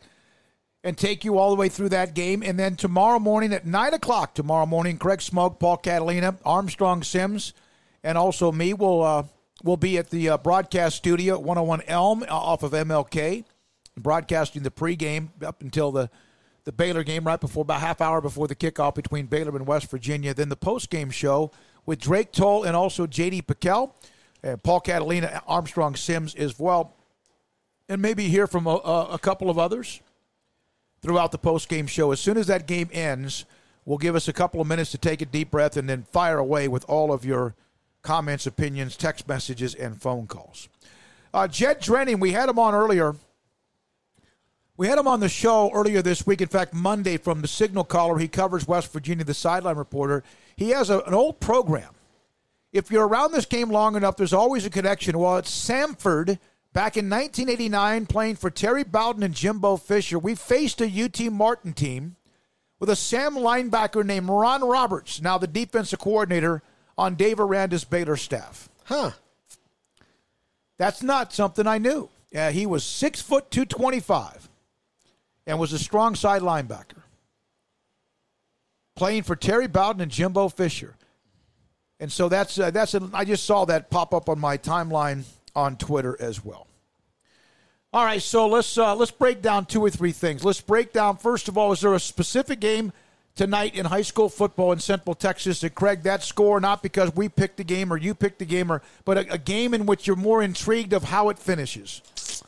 Well, first of all, my pick'ems are going to suck this week. I just have the feeling. Just have that feeling. Obviously, Robinson Connolly tonight. I'm interested in seeing that, clearly. I'm interested in seeing how Midway matches up with Westlake and, what they're able to do against Cade Klubnik and company. That's kind of, those are two that I've been thinking about a little bit, but there's several good games. Paul, you got any? Yeah, I'm curious to see how Temple follows up Longview. Yes. I really want to, how they did. And Scott Stewart was, very optimistic and liked the way his team, had responded. I talked to him on Wednesday, and that, they weren't full of themselves. They weren't, oh, look at this, we beat the state champion. Like, that was a cathartic win for them, especially given the fact that a lot of those kids got, stomped on, in the playoffs the last couple of years and really wanted, to beat a team like that and show that they had it in them. So that one I'm very curious about, see how Temple follows that up. I'm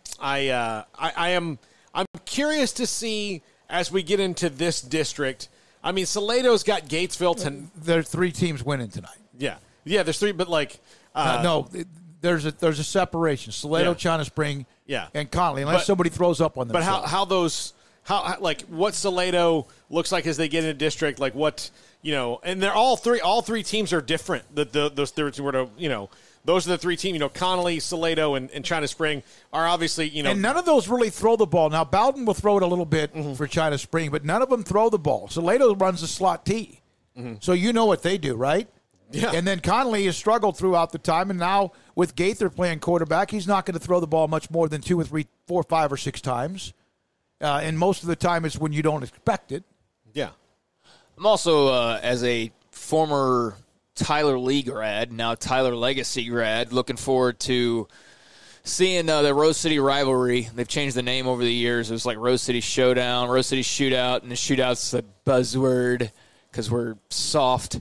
And I don't know what it's called now, but, Legacy as a newly named high school against their arch rival, I have a little bit of a, interest in that, obviously, as an alum. Should. And this is probably, other than the early parts of the 2000s when you were doing sidelines, probably the most that they've been favored Lee Legacy over JT Tyler in 20 years. Yeah, probably. Yeah, I have to say so with what Legacy's done so far, and Tyler just looks to be, kind of what they typically are, so they're good enough. But Legacy, definitely the heavy favorite. And obviously there's some big games with, like, the bigger schools. Ryan and Geyer will be a big-time matchup in the DFW area. Judson and DeSoto, I want to see that one as well. So, there's a lot of good games. All right, the one that I'm interested in, only just because I'm curious, is because of who they have to play later in the year, that Westlake game at Midway. I tell you what, I think you guys may have gotten the McGregor game with Academy. I think both of you picked McGregor. They score a bunch of points. Academy's more of a team that likes to keep it within reason. Last week when they lost to Lorena, they had a couple of turnovers, and Ray Biles told me that without those, it would have been, down to the wire, hair on fire. So that's an interesting matchup of team in McGregor that likes to score. Who doesn't? But, I mean, ramp it up with McDaniel, and then Academy with Chris Lancaster's played that kind of that, almost like just keep the game under just under wraps. Don't let this thing get out of control. So that'll be interesting. Those are a couple of the games that I think that interest me the most as well. Now, Cowboys in Cleveland, it's interesting what Lee Sterling said, but you guys think Dallas wins, but do you see the high-scoring game, whether it's in the 40s or the 30s? Is that what you expect? I expect at least in the 30s. Or like a 35-28, 34-30. I mean, I don't necessarily have the feeling that it's going to be close, but I don't expect, also a blowout either. I think Dallas wins somewhat comfortably, especially if you're comparing it to all of their other games this year. I think they're going to have a little bit more breathing room at the end of the game. I expect the Cowboys to win, but I do think the Browns will make it interesting for a while. Yeah, I think just to go back and to promote the fantasy show a little bit, you can watch it on demand or listen on demand, YouTube or on our app. But I think if you're a fantasy football player, this is one of those games where you can stack people. If you have Cowboys or Browns players, you can do it because they're gonna score. They're gonna rack up yards. So I expect the game to be close. I think all the Cowboys games are going to be close. And I was on that Browns podcast earlier this week. They don't have any faith in their defense. The Browns fans don't have any faith in that defense either. So, it could be high scoring. I don't think the Browns want it to be in the 30s. If Mayfield starts well, it'll be all the way to the end. Yeah. If he gets off to one of those 4 for 13s. But if they don't have to pass, if it can be Nick Chubb and Kareem Hunt, and then Baker Mayfield, throwing it when he has to, not just willy-nilly. Yeah, I just don't trust Cleveland. I can't trust them. They have a prime opportunity to really put the Cowboys on their backsides. But I just can't trust Cleveland to do that because they're the Browns, man. And the Cowboys, if they can get Zeke going, they didn't get Zeke going at all, and they haven't really. No. He hasn't had a Zeke type game. He's had some Zeke type plays. You know obviously. That right now he's on pace to have as many carries as he's had since his rookie year. Yeah, but he hasn't had a Zeke type game. Not one 15-yarder longer run. So he'll break a 50-yarder early tomorrow. Yeah, I mean it's probably Isn't that coming. Weird how they do that? They hear it all week. You can't get to the quarterback. They'll get 5 sacks. They're not creating turnovers. They'll get 3, and it's been like that for them. It's why you have to bring it up during the week. It's not like they listen, although some do. All right, Baylor in West Virginia. Now I want to say one more thing on the Cowboys. I mean, they very well could be over. Mm-hmm. They very well could have an additional win. I have not been on board of hitting the panic button, but if they lose to Cleveland, then I'm going to start looking at that button a little bit more. Yeah. That will be a sign to me that, oh, no, things really are not going well. Are we allowing the non-fans in West Virginia, to maybe blur us tomorrow? No, I don't think so. I think that's a huge factor. I think that's part of the reason that it's so tough to win there.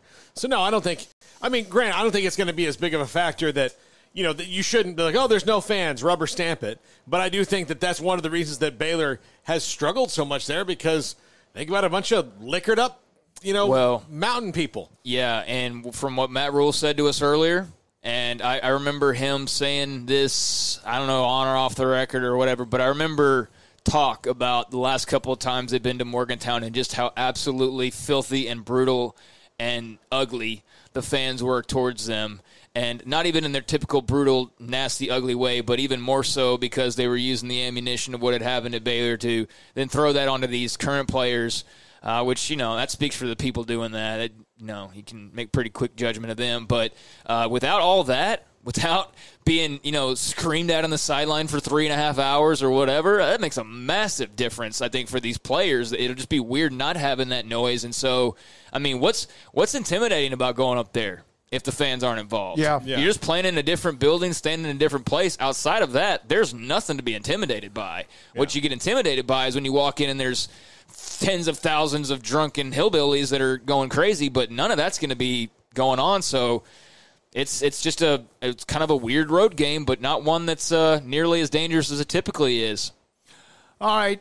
We have a lot of people to thank, right? Mm-hmm. We have many people to thank on today's show. So who are you picking? I'm taking Baylor like 27-17 or something. Okay? I'll take Ben. I'll say this again tomorrow morning. I'll take Baylor 31-14. Okay. Yeah, I don't so much do the scores, but I take Baylor by about 10. I'll take Baylor by 10. Yeah, and again, that's what I'm saying is that the lack of fans at West Virginia coming off a loss. I think they'll play well, but I don't think their D-line's quite what it has been. I think Baylor's O-line is better. I mean, I know they got the Stills brothers, but like the whole supporting cast is a little bit different from the last couple of years. You still got to worry about Tyke Smith and all those guys, but I don't know. I'm expecting the Bears to go on and get a W. All right, let's update some professional sports as we say goodbye. Marlins beat the Cubs, as you mentioned, Paul, 2-0. Series is over. Mm-hmm. Marlins sweep the series. Tonight, St. Louis, San Diego, and the deciding game of that best of 3. Lakers and Miami tonight, Game 2 of the NBA Finals. I think it's going to be a 4-game-to-none sweep there. I'm not interested at all. Interesting to see how La Tech plays at Brigham Young tonight. That's an 8 o'clock kickoff, 8 o'clock Central Time. Just curious about that because that would have been one of Baylor's opponents as well. All right, we'll be back at it at 7 o'clock today, 7 o'clock tonight. Conley and Robinson, the pregame. Craig and Paul. Deontay will be here along with Ryan Davis as well. Overall, today's our guest lineup, thanks to Matt Rhule, and we do appreciate his time. Carolina Panthers head coach, Ricky Sargent of Hearn, Scott Stewart from Temple, and also Tyler Holcomb of Riker, Grayson Grundhafer, Sickham365.com, Lee Sterling, ParamountSports.com, Baylor head coach Dave Aranda, and Anthony Dasher of UGASports.com with College Football Focus with Paul Catalina.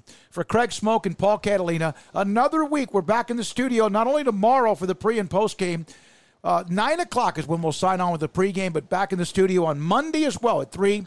For everyone I've mentioned, thank you for listening whenever you do, however long it might be. I'm David Smoke, and good night.